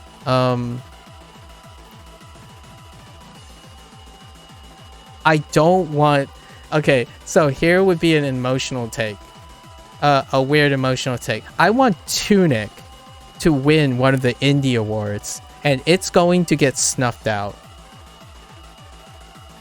And it's the same respect as Elden Ring snuffing out God of War. Or like all the other game awards. Like, I want Tunic to win, but Cult of the Lamb is gonna seal the best category that Tunic has a chance to win. Not to mention Neon White. Neon White is like a Horizon, okay? Neon White is like Horizon in this wheel. You have Call of the Lambs, Tunic, and then Neon White. And see, Coffers doesn't even... Coffers, you just have to play Neon White. If I know you well enough, I think you're gonna actually like Neon White more than Call of the Lambs. You can tell me I'm wrong, but I think because of the way Neon White plays and the aspects that I know that you enjoy, I think you are more likely to like Neon White way more than Call of the Lambs. But it's great that you think it's a 10 out of 10. So Neon White is gonna be like a 15 out of 10. It's like when you play BPM, but think about BPM, but just way more developed and way more on the speed side, and with some RNG involved and a lot of more crispier platforming. So yes, yeah. Wait, well, is that the game that... Well, I have to look it up, but I think I know which one you're referring to. There's so many indie games, I do get them confused sometimes, so pardon me. I think I know the one I think what you're referring to there. But I could talk about this all day, but it's good. I think anyone who's on the Game Awards, they're winners. They're all winners. Oh yeah, okay. Is it kind of like Unpacked? It's not kind of like Unpacked, is it? I'll have to look it up. Now I'm not sure about it anymore. Organization game. We'll have to talk about it later. Anyways, I'm gonna try this one more time. I already reached my goal today early, so we're gonna do this again. I reached my goal early today, and now I've lost motivation to practice more.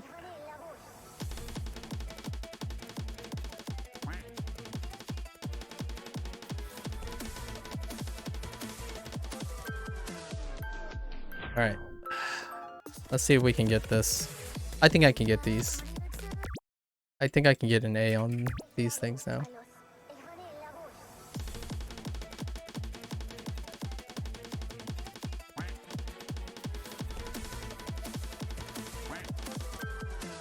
Wait, did you say it took me about an hour to do an in-between for my dog? Oh, that's not too bad. Nice. Nice, Coffers.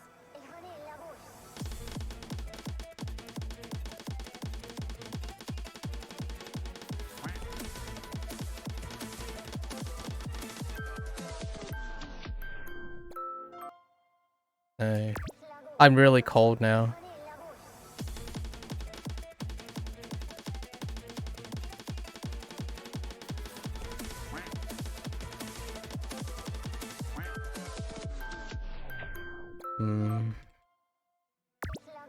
I'm really, really cold.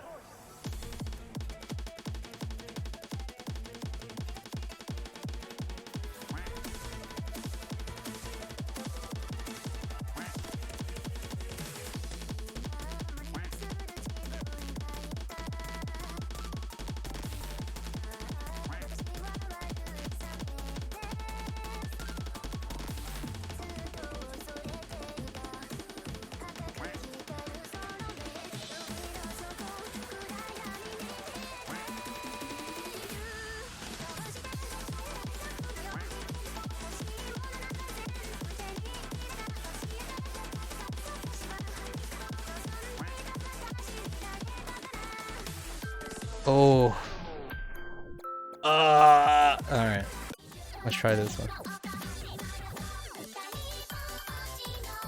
Oh, it reflects. Oh, okay. Makes you sleep? Alright. You should get some sleep, Bobby. Did you come in just to tell me what I enjoy, how I enjoy practicing makes you sleep? Sounds like a very introverted perspective. Inward looking perspectives.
Oh, okay.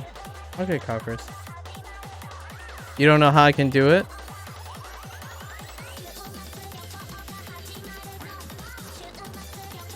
You don't have to know.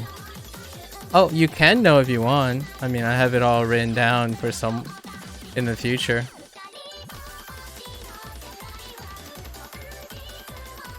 The question is, do you care enough to know?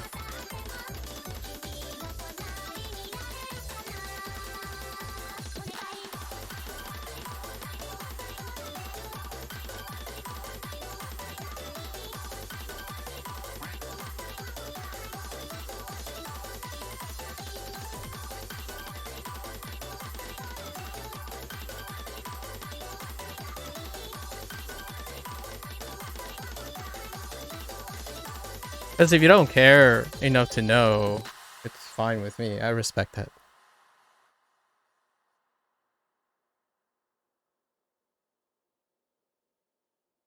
This damage training hurts your hands. I'm sorry to hear that, Josh. I hope your hands are better, you know? If you find it fun and effective, then it doesn't really matter if I know? Are you telling me that it doesn't matter, or are you telling me that it doesn't matter that you need to know? Because it does matter to me if you know or not. but I choose not to share if you don't care about it. That's all I'm saying.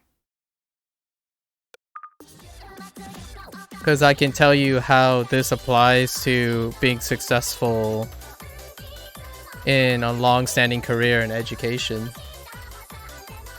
But that was a rant I had earlier with coffers. So if you ever want to hear what I was saying about approaching studying and practicing consistency in terms of like a different perspective that maybe is not your cup of tea, the VOD will be up later, so you can just I'm not going to go back into how that runs parallel. But if you're someone who doesn't like schoolwork, never liked school, you know, that type of stuff, it's very understandable, actually, Bobby. Like, it's very understandable that this would not resonate with you.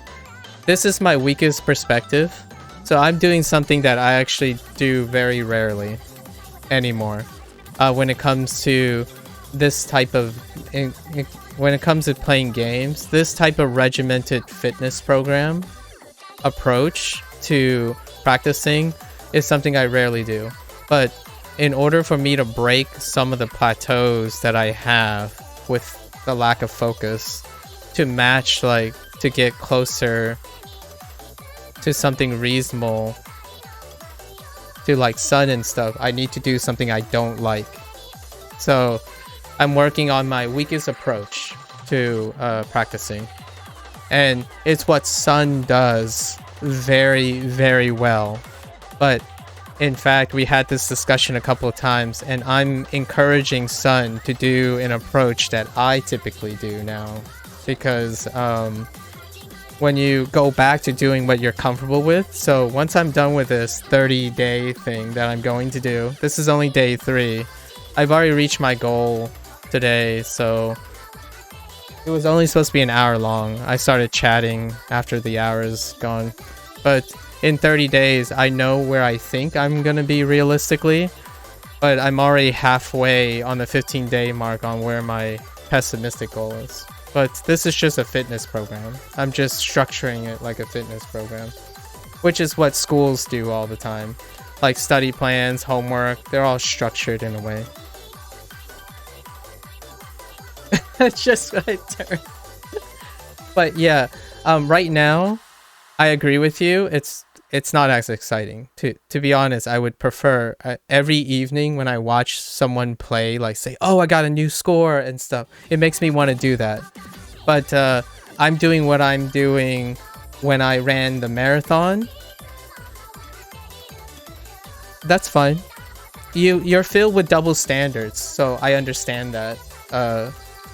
Bobby, you're like a very conditional person, and I don't do this for games either, but I'm approaching it with structure because I'm not consistent enough. And for me, historically, to create consistency in focus and what is to literally be consistent. So I'm creating consistency. I'm not going to be doing this forever. Like after 30 days, we're going to go back and see where our reconditioning happened. So like when I ran the marathon, I wasn't gonna be like my Pepega sub where I don't run consistently. Like, oh, just go out and play basketball. Go out and play soccer and stuff to increase my endurance. No, I strapped down, created a 6-month running program, and I ran the marathon. That's, you know. So, is it my favorite approach? Not really. I don't really like formal schooling, but I did really well in it. And it's about having more tools in your shed. So I'm no longer playing maps. I'm basically not even playing the game, basically. So like I haven't played any Osu map in the last 3 days. And the first day I could barely do this. So day 1, I could barely do this. Day 2, I could barely do this, and then today I'm on day 3. But this is gonna plateau because I still have room on this, so it's gonna be here somewhere between these two, and then there's gonna be like 7 days with plateaus, but with like maybe an additional set or something. So I'm increasing sets, so just doing like fitness programs, right? It's kind of like when I'm running in the morning. I've been setting up a fitness program for running in the morning. It's just to keep me consistent. And then the rest of the day, I just do nothing. Like, I just do whatever I want. So, it's kind of boring, I guess. But it's also fun. Like, I like being able to do one extra set. Like, if I can run to the end one extra time each day, well, in 30 days, I'll be somewhere. You know?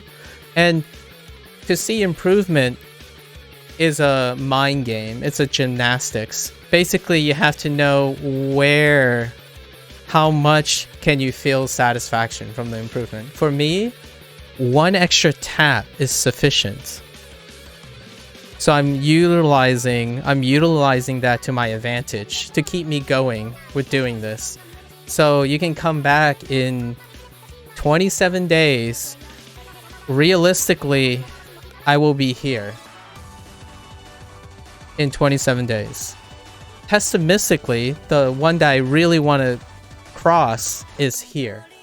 So if I'm past this point, I reach my goal. And if I reach my goal early, I'll continue to do the 30 days and see if I can get to the optimistic goal. And then I'll be done. And maybe in the future, I will write another program for myself. But that's how I train. That's how I train for like events and whatnot. Like if I have to run a marathon next year, I would plan out 6 months already. At least 6 months. I tried 3 months. I died. I died in the 3-month training program. So, and I got resurrected. So 6 months. And then I'll get to play. And you know what's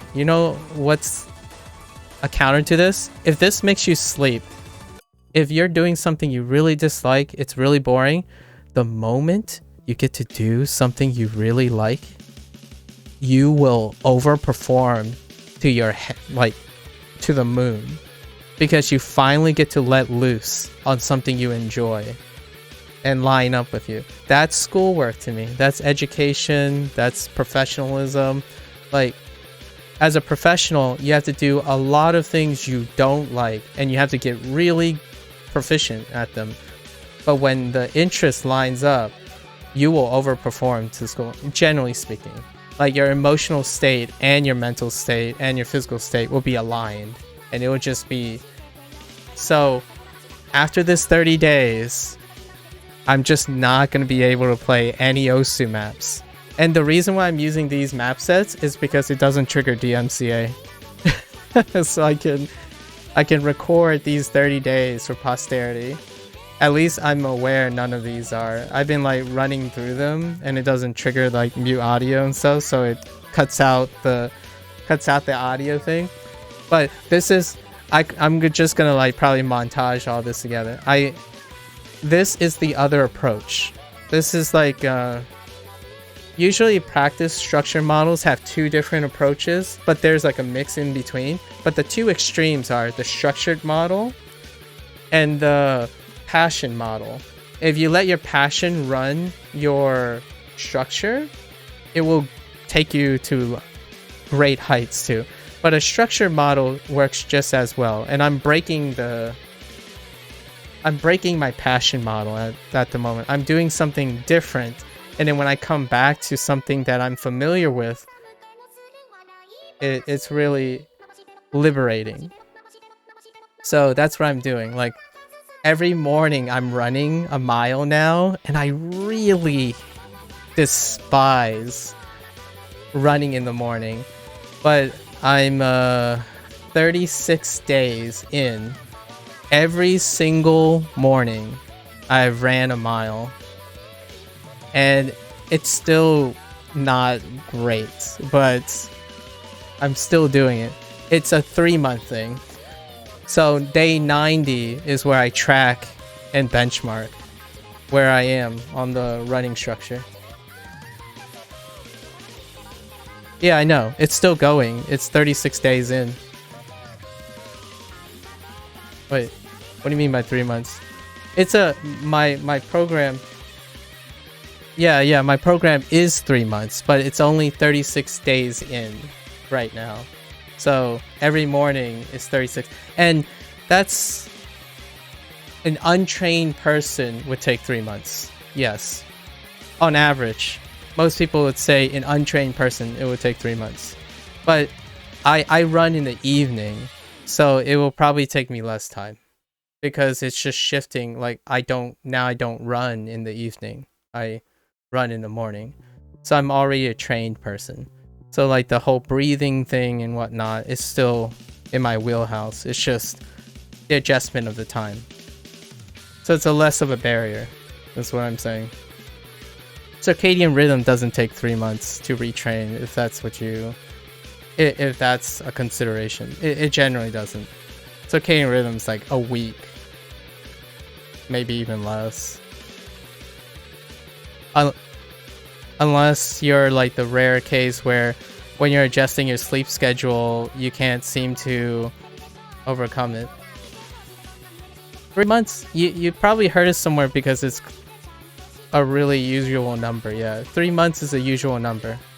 One thing those numbers are somewhere is they're usually talking about untrained individuals and not trained people. Because most people are untrained that wants to hear that information, right? The information that's placed is geared towards untrained people. So like if you look up how long does it take to train for a marathon, someone's going to say on average 6 months. A 6-month program is the safest. But if you're strapped for time, you can do it. You can try it in 3 months, and you're really desperate is 1 month. But it's talking about someone who's just considering a marathon, not someone who've already run a half marathon or it's not usually the case. Those people won't be really looking for an article like that because they're already training up to that point. So yeah, lots of those numbers tend to be to the untrained, realistically, because more people will read that. It's like OSU, if you're looking out for an OSU guide, right? But you're already a 4-digit, would you be looking up for a guide for OSU? Like what is the frequency? What's the percentage of people would be experienced OSU player looking up a guide on how to play OSU? Probably not too many. There will be some, it's just far less likely than an untrained player looking for an article like that. Yep. We had some good rants today. I was talking about the Game Awards. Yeah, and it's both psychologically and objectively that there will be lower odds when you're looking for conventional knowledge like fitness timing, fitness training, nutrition. Those types of information are generally published for the highest frequency audience. And when you're doing scientific research, whenever you're publishing high impact research, it's the largest impact it can have. It's literally called an impact factor.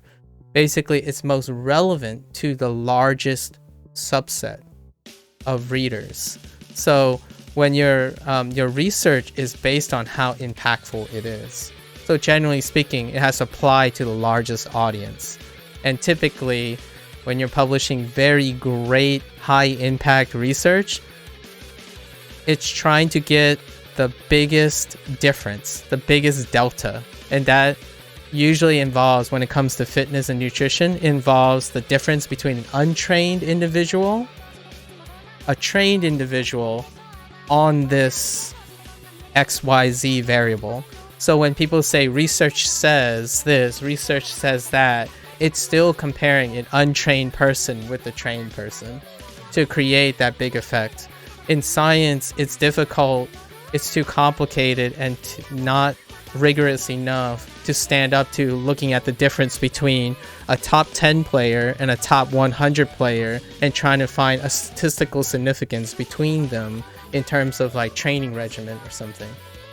So typically, when you want to publish something, you're going to take a 7-digit OSU player or a person that doesn't even have an Osu account yet or never played rhythm game and compare it to the #1 Osu player if they have the resources, they probably take the top 100 to get a big enough sample. And then you would compare the deltas between them by applying different training regimens to them. So yes, I know there are a lot of coaches out there for Osu and they create a lot of programs and think about ways, but as a scientist, as someone who used to work in research, approaching these questions, there isn't anything that someone at this level who is playing the game can create a controlled experiment that would be able to statistically provide a delta that is reliable enough to apply to how to train for Osu. So for me, being an Osu player, I'm also just trying random things. That's well, they're not really random. I'm trying things that I understand, the foundations of, but I can't tell you if this stuff works for you, right? I only can tell you try it. So when your favorite Osu player comes out with like, oh, you should train this way or you should consider doing it, try it. Because it's like nutrition and fitness. It applies, generally speaking, to a gigantic gap between an untrained person and a trained person. Not a trained person looking to improve to be better than another trained person. That statistical average, even if you want to do it scientifically, can be generally come out statistically negligible, especially when it comes to human trials. Human trials, the spuriousness of two human beings can account for the significance between the training regimen of 4 digits versus the training regimen of 2 digits. They're too specialized. Those people are reaching a plateau where to create a very rigorous condition that shows significant improvement between the two, if you want to do a research paper on it, I would just choose a different project, because it's unfathomably and complicated. So when you hear, like, you know, digital hypno or something, they're doing their best, but if any of them, in my opinion, ever like come to me and say this is objectively the best way or this is like empirically proven to work, it's like, you didn't work in science. It's just what I'm gonna say. I can convince you that I can try to convince you, but it's not my place. Try it, see if it works, and I'm trying this. Right now, it's okay. I'm already performing above where I am at the moment, so it's pretty. It's still fun to me because it is. Once it gets not fun, well, we'll see. I always go through my programs though. Like, if I say 30 days, I'm gonna do the 30 days, hands down. No backing out. Just. Also, the Game Awards are gonna start. Sorry, this is not an advertisement, but I plan on watching the Game Awards, so I'm gonna try to get an A on these. And if I do, I'm already 12 days ahead of where I thought I was going to be, so that's already amazing. I'm gonna try very, very hard though.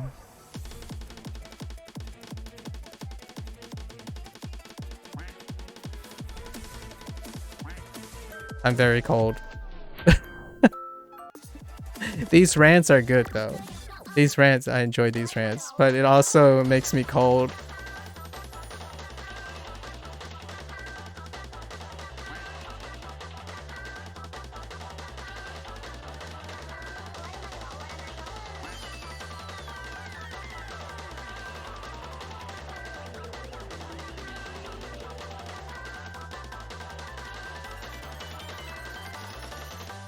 Anyways, thanks for entertaining my rant though.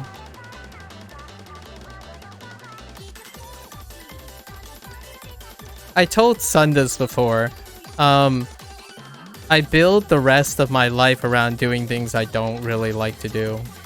I enjoy doing things I'm not good at. So if you find me playing a game or doing something that makes you sleep, I could emotionally be empathizing with you, but that's the reason why I'm doing it. How do I make something that makes me fall asleep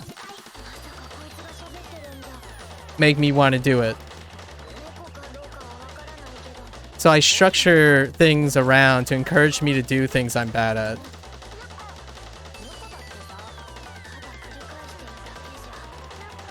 I prefer to see the gains and improvements of things I'm bad at than what I'm good at.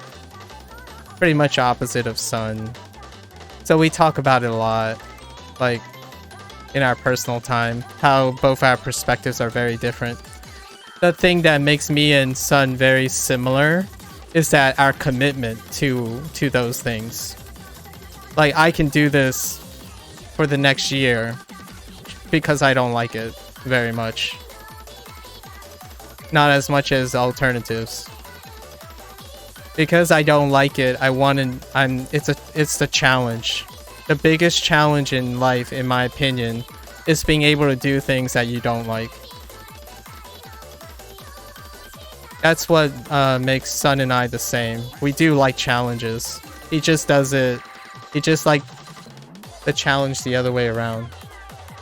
I like doing things I'm terrible at.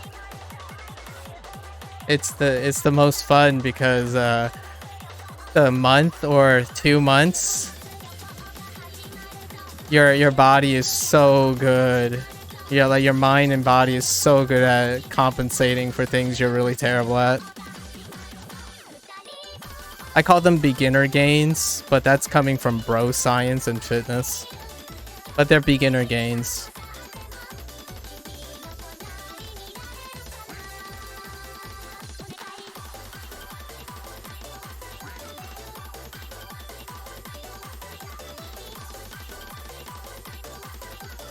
Sun and I always joke. He's like, but point and click adventure games aren't games. They're just movies, you know? Like, you don't actually do anything. It's not like it's challenging. And I'm like, do you think you'll never play a point and click game? Do you not like point and click games? And he'd be say, yes, it's like, that's the biggest challenge. Welcome to life. Being able to do the things you don't like to do and still love it. I think that's what separates me from him. That's the fundamental difference. There aren't too many things that I wouldn't do without hesitation. It allows me to help people more often, right? Pick up things. Honestly, I haven't played more Osu than I've ever had. Like the last 3 days, I played more Osu than I've ever played last year. Because I'm forcing myself to.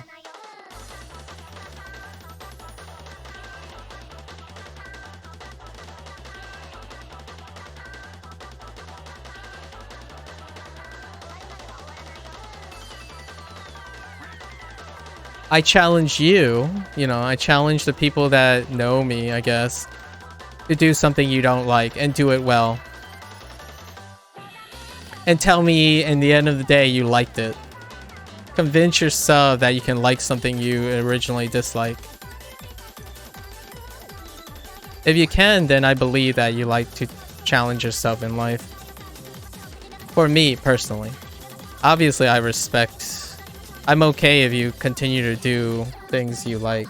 Because Sun and I are good friends. Like, I appreciate his passion for constantly pursuing things he likes. And only things he likes.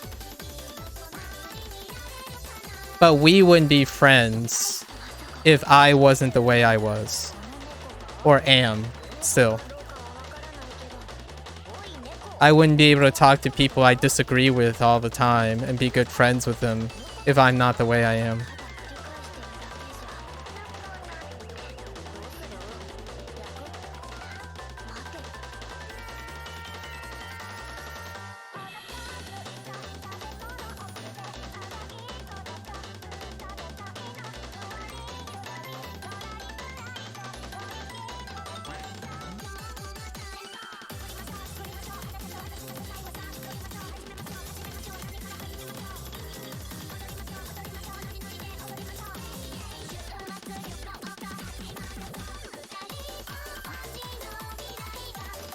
Ooh.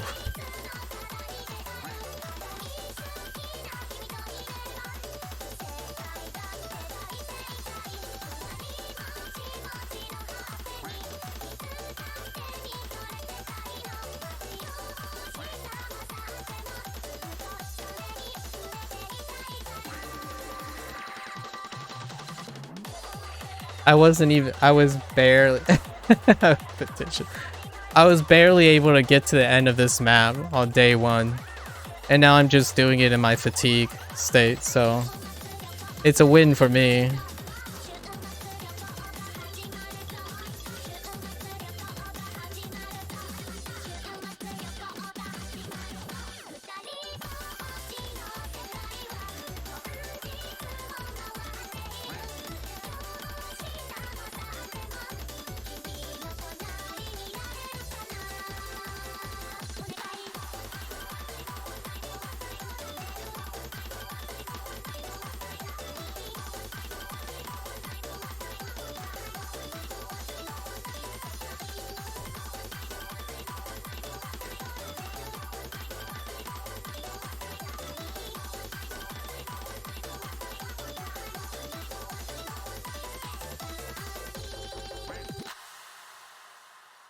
Although I'm really fatigued.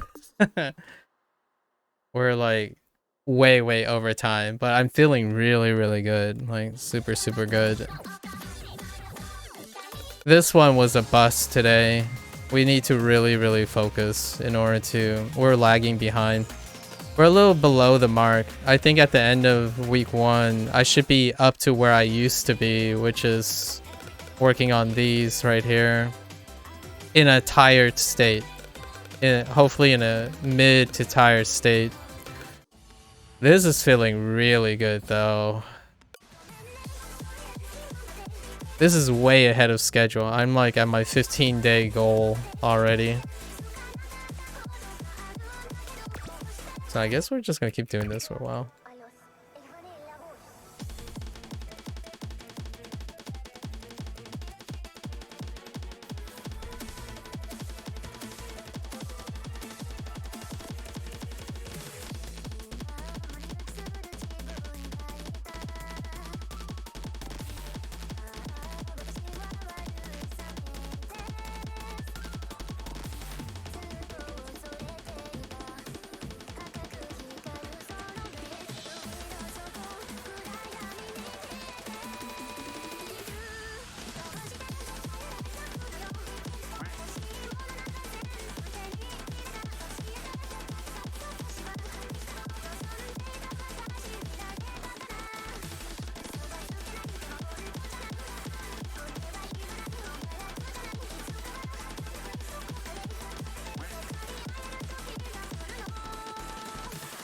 Ugh.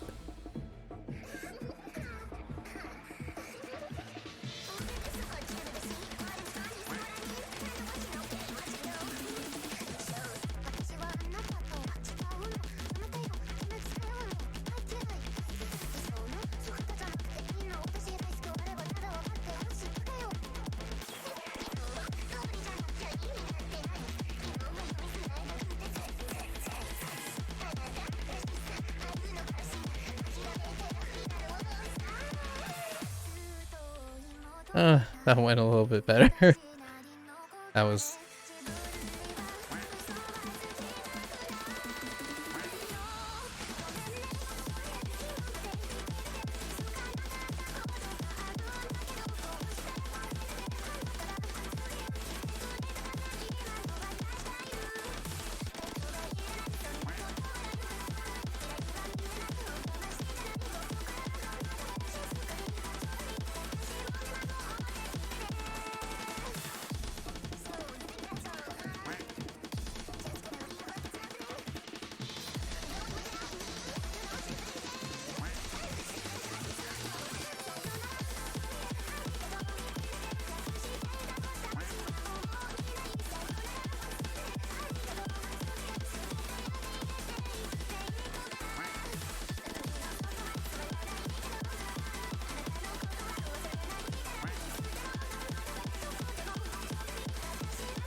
Oh gosh, I was trying so hard. Man. That was alright, alright. I am really close to failure, which is where I want to be. I'm excited for tomorrow. It's taking a lot of willpower to not just randomly pick up Osu in the evening. Like in another 5 or so hours I'd be rested, and I really want to start up Osu and play like just maps. But just gonna keep holding off.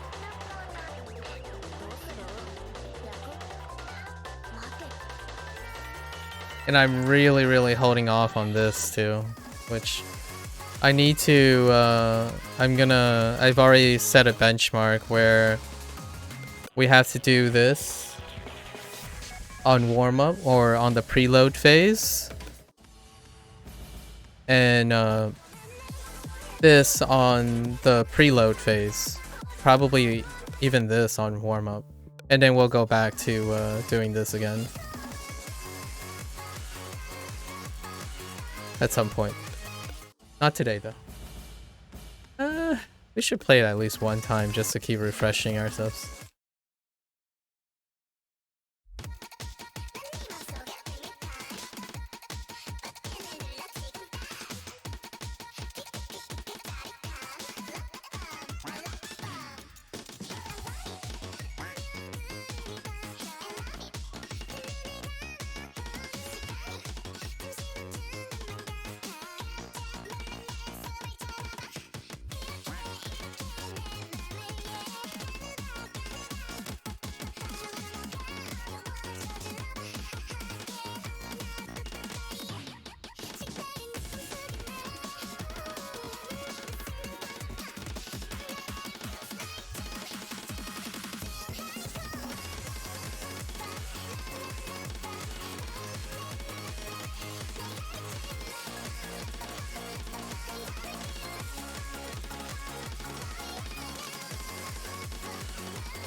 Yeah. We haven't played this at all today.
Oh.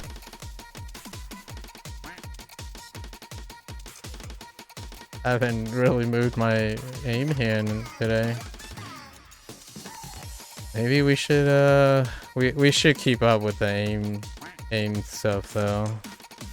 The flow aim stuff. I think I'm okay with doing it on this AR with the markup on the BPMs.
Oh, too much fatigue.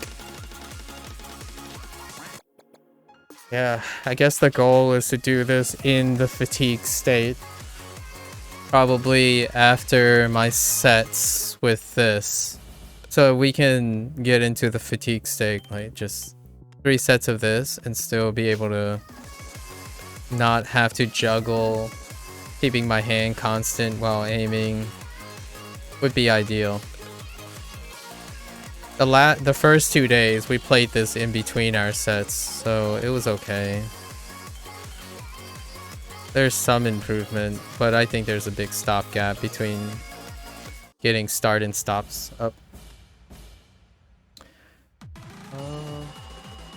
I want to do this one more time, and I really think I could nail this one.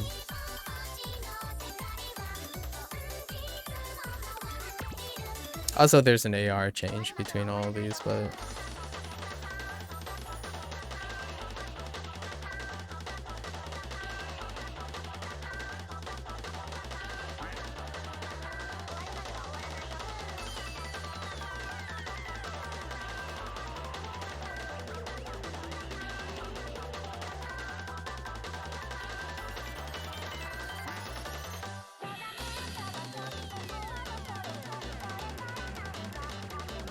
my middle finger is delayed every time from lifting.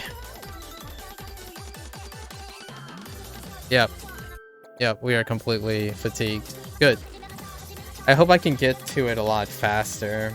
I feel like an hour is still kind of long. It's still a little bit long to get to the fatigue state. And then to failure. I'm at failure now. My fingers no longer separate. It was already noticeable when I was playing this. Well, you know, let's do one last thing. What if I like move? What if I move like 20 BPM down?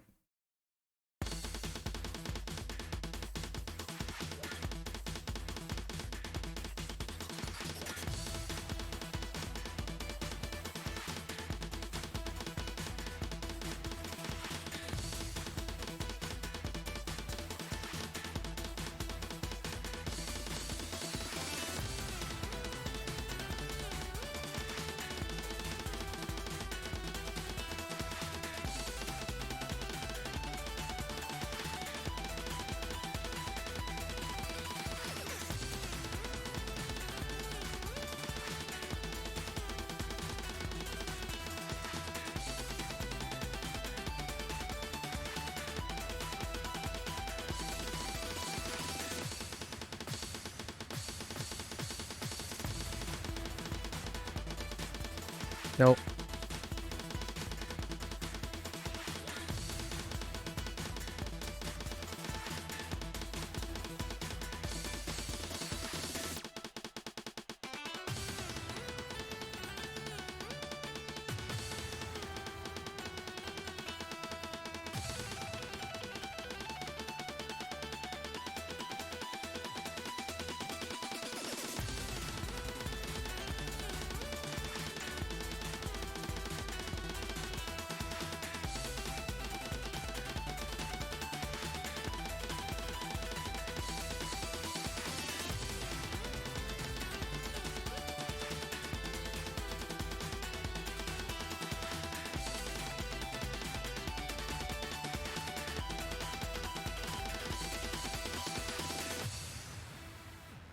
Oh, and another thing about like fitness programs, having too many reps and having too many sets in a long session won't really push your overload.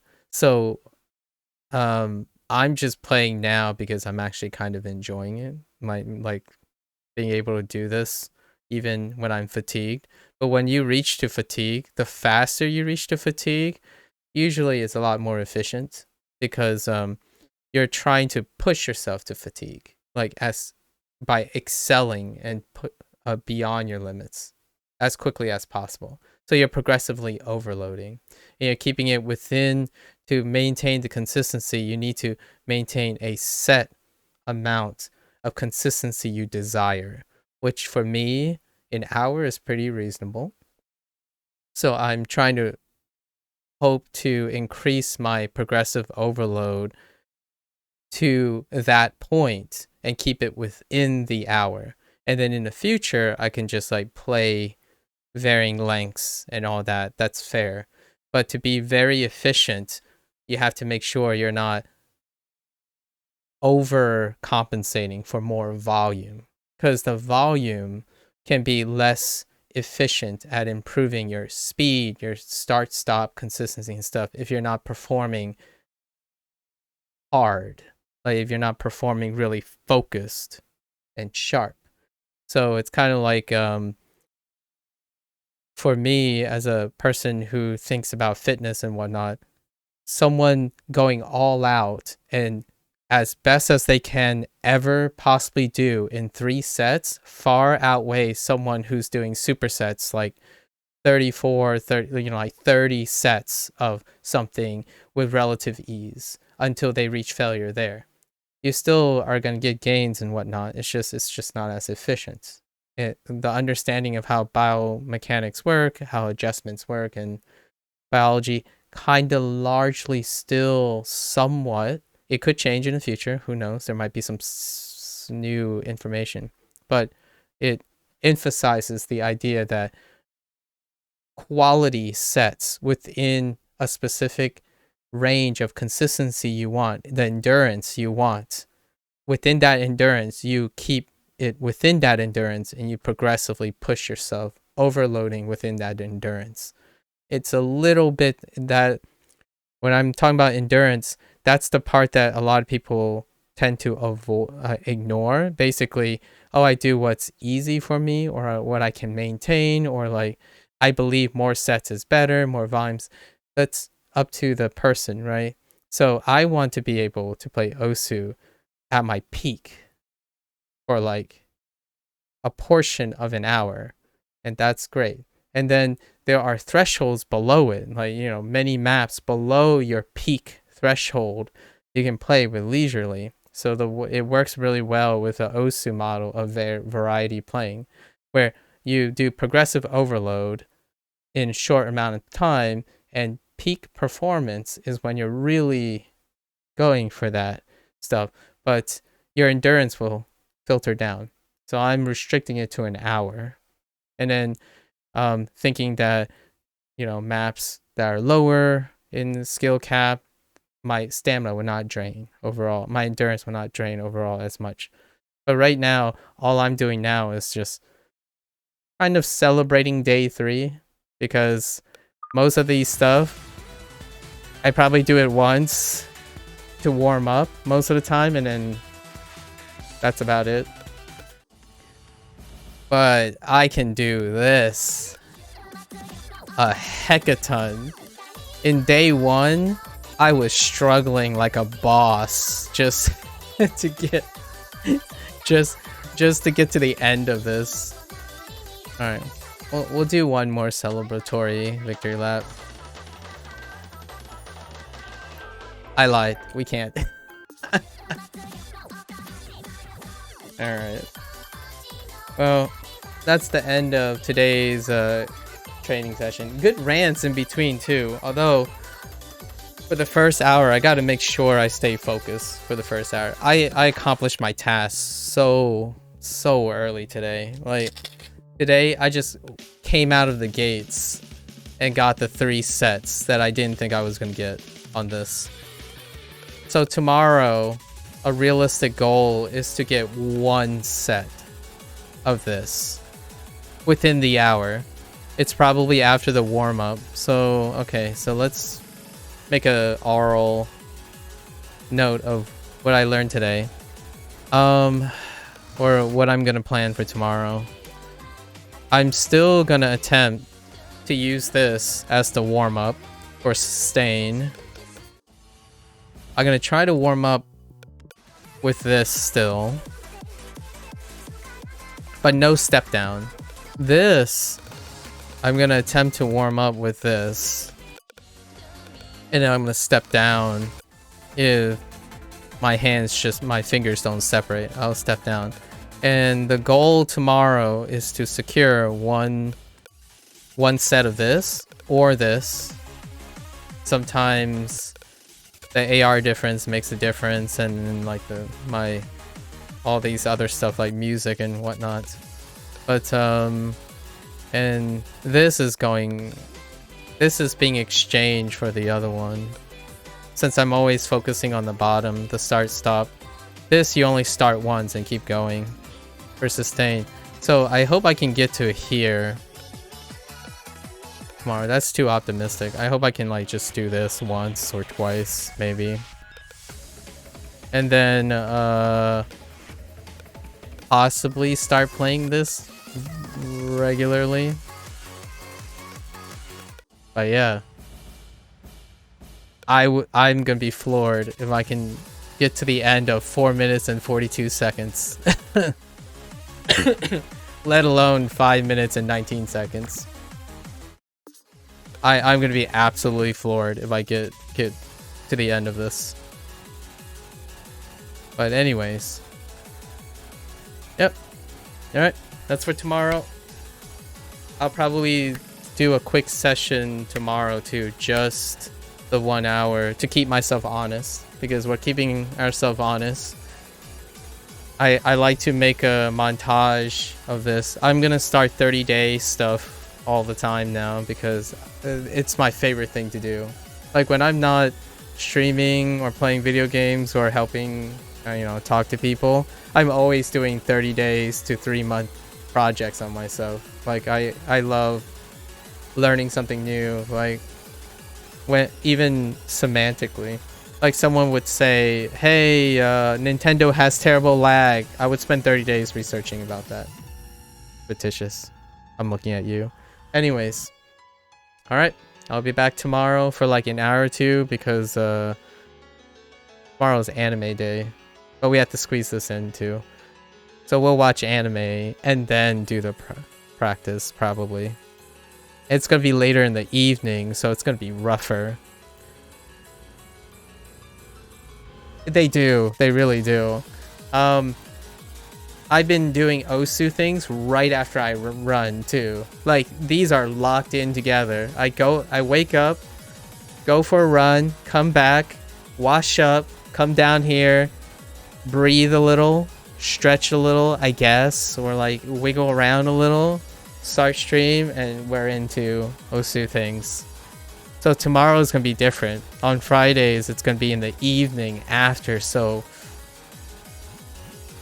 I don't expect to get the set here, but I do expect to improve on these 3 probably dramatically. All right. As always, I should come up with a new catchphrase, right? All right, as a closing remark, right? What did we learn today?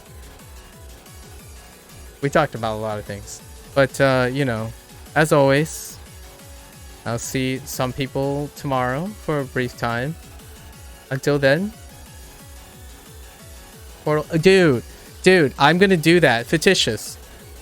I'm playing Portal with the, what is it called? It's not just the RTX remix. Yeah, I'm gonna play Portal with RTX remix. If I can run it. You just wait. Hold on to that thought. We'll talk about it another time. But anyways, yeah, just stay in the Discord and just talk about it in Discord, I guess. Yeah, I'll see some of you tomorrow, possibly, just for a little chat. As always, stay safe, stay healthy, happy gaming, and you know what? I challenge you to do something that you don't like for 30 days.